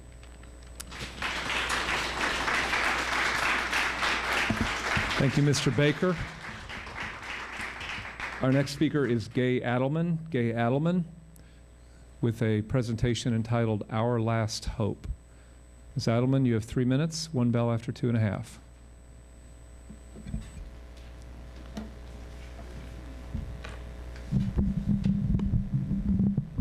Thank you. As a newcomer to Louisville a few years ago, and upon our selection of a magnet, which happened to be a priority school in the West End, I was immediately sucked into the dysfunction that is JCPS. I saw blatant disconnects and easy fixes, and I made an effort to be part of the solution. Along the way, I met many people who said, "You're wasting your time. The district is going to do what it wants to do." The Pollyanna in me said, "They just don't have the info they need to make good decisions. Teachers are afraid to speak up." But the answers were clear if you knew where to look. So we spoke at board meetings, we wrote proposals, but we were shut out. Calls were not returned. We were treated as hostile, and we were lied to. Sure enough, the district continued to do what it wanted to do. That's when I said, these are our schools, our kids, our tax dollars. So we started Dear JCPS, and that's when we found many more who were beaten down, ignored, had issues swept under the rug, parents who had no choice but to resort to lawsuits. We were drawn to each other like a moth to a flame. Suddenly, the district's ability to ignore the problem long enough so that it would go away was in jeopardy. Repeated attempts were made to discredit and derail our group. Because district leaders did not authentically respond to our questions and concerns early on, they appear to have a hidden agenda. And now, the district lies and misdeeds are becoming undeniable. When you sign off on out-of-touch recommendations that are obtained with no genuine input from stakeholders, when we are asked to pick one of 3 options of which 2 are not even viable, that is not brainstorming, that is manipulation. A state senator shadowed my son yesterday, but some of our district leaders entrusted with making some of the most important decisions in our city can't be bothered to do the same. Public education is under attack nationwide. Your complicity that allows them to undermine the success of our district and expedite, not thwart, its demise is criminal. Your negligence is not only filling the pipeline to prison, it is filling the pipeline to the morgue. 2 of my son's classmates have been murdered this year. Murdered. If you lived in a war zone not knowing if you or someone you loved could be killed at any moment, and you were required to come to school and in many cases bust across town and forced to sit for ridiculous tests and test prep that do not teach you what you need to escape the war zone, but instead are used to label and place more hurdles and burdens in your way. Yes, we need a more equitable code of conduct, but more importantly, we need the supports in place to make sure it's successful. These are our children's lives and futures you're playing with. We did not elect you to boost your resume, satisfy your philanthropic goals, so you could throw your influence around on the golf course or the boardroom. We elected you to fix our broken school system. If you think the media is to blame for this debacle, you're not getting it. But the community is, and we're outraged. Our school board is the last hope to save public education in Louisville. You either take this bull by its horns, or we will vote you out. Thank you. Thank you, Ms. Adelman. Next speaker is Daphne Matthews-Johnson. Daphne Matthews-Johnson on JCPS invested stakeholders. Ms. Matthews-Johnson, you have 3 minutes. Awesome. All right. Thank you for the opportunity to speak tonight. I just brought a couple visuals here tonight. This is me, class of 2000, Louisville Male High School. Everyone take a look. Every morning, I'm sure you come into work, you probably see my poster outside, me teaching 2 rambunctious first graders at the time. I am an electrifying teacher, and I've been committed to JCPS for 8 years now. But that's not what I want to talk to you about tonight. I'm not going to talk to you and expose you and what's going on in the classrooms. I'm talking to you tonight from a standpoint of a parent. I am a former JCPS graduate with 12 years of student experience. I am a teacher with 7 years of teaching experience and a parent of JCPS student. Invested in JCPS schools for just about 30 years now. My daughter's currently in a 2nd grade magnet program right here in JCPS. I chose her to follow in my footsteps and attend a traditional school setting. For the last 2 years, she has been bullied. She has been kicked, teased, taunted, and had sexual advances made towards her multiple times. Now, she's my only child. We have not disclosed what sex is in my household, nor has she seen or heard me talk of those things, as I am a leader of the community. I don't just put her in situations where she is exposed to that. But believe me, she's learned more in this 7 months of education this year than she's learned ever. I will say my experience this year has been mind-blowing. I want you to take a look at my daughter, Jilllian. I didn't break it big because I didn't want to truly expose the details, the graphic details that have been going on with my daughter in a JCPS school this year. I have witnessed and walked alongside my child in the struggle to protect her this year. Most often, I get no resolution. The red tape that me and my husband had to endure, taking off days from my classroom to investigate, to see if my daughter is being protected, to see if policies are in place, and to no avail, there are none. This year, going through those 2 horrific incidents, and each time no real resolution took place. Apparently, there are policies, but no one knows them or follows them. Now, these policies are to be changed in the meantime, but we're cultivating schools that are teaching treacherous behaviors. Every day we wait for the board and our leaders to act more and more as our kids are graduating their skill level of misconduct. I understand that everyone's hands are tied. I just want to know whose hands are free. When? I am sick and tired of not being able to help my child, my students, everywhere that I go. It is getting out of hand. I would like the teachers, the parents, the community to be on board when you make the decisions of our school code of conduct. As I've said, I've been invested in JCPS for 30 years. I've been in the seat. I've gone along with many superintendents. I want some change. Thank you. Thank you, Ms. Matthews-Johnson. Next is Stephen Johnson. Stephen Johnson on communication issues in JCPS and the consequences thereof. First of all, let me say thank you very much, and thank all you guys, you're troopers. It's been a long night. You should all give yourselves a round of applause. I'd like to address how poor communications between the superintendent's office and the district affects the tone and success of our schools. Each performance review of the superintendent has cited communications as an area of concern. It's an area of concern for me as well. The result of poor communications, of mixed messages, is creates a fog of paralyzing mistrust. Mistrust between the superintendent's office and principals, between principals and teachers, and eventually between JCPS and parents. I'll give you one example. 2 weeks ago, the 26th, the work sessions concerning the code of conduct and the compensation review. At the compensation review work session started at 5 o'clock. At 4:47, an email was sent out alerting teachers about a compensation work schedule. 13 minutes is not enough time to prepare and get to that meeting. I fortunately planned ahead, and I was at that meeting. So the mistrust is born of the question, was this an accident, an incompetence, or was it intentional and devious? We don't know.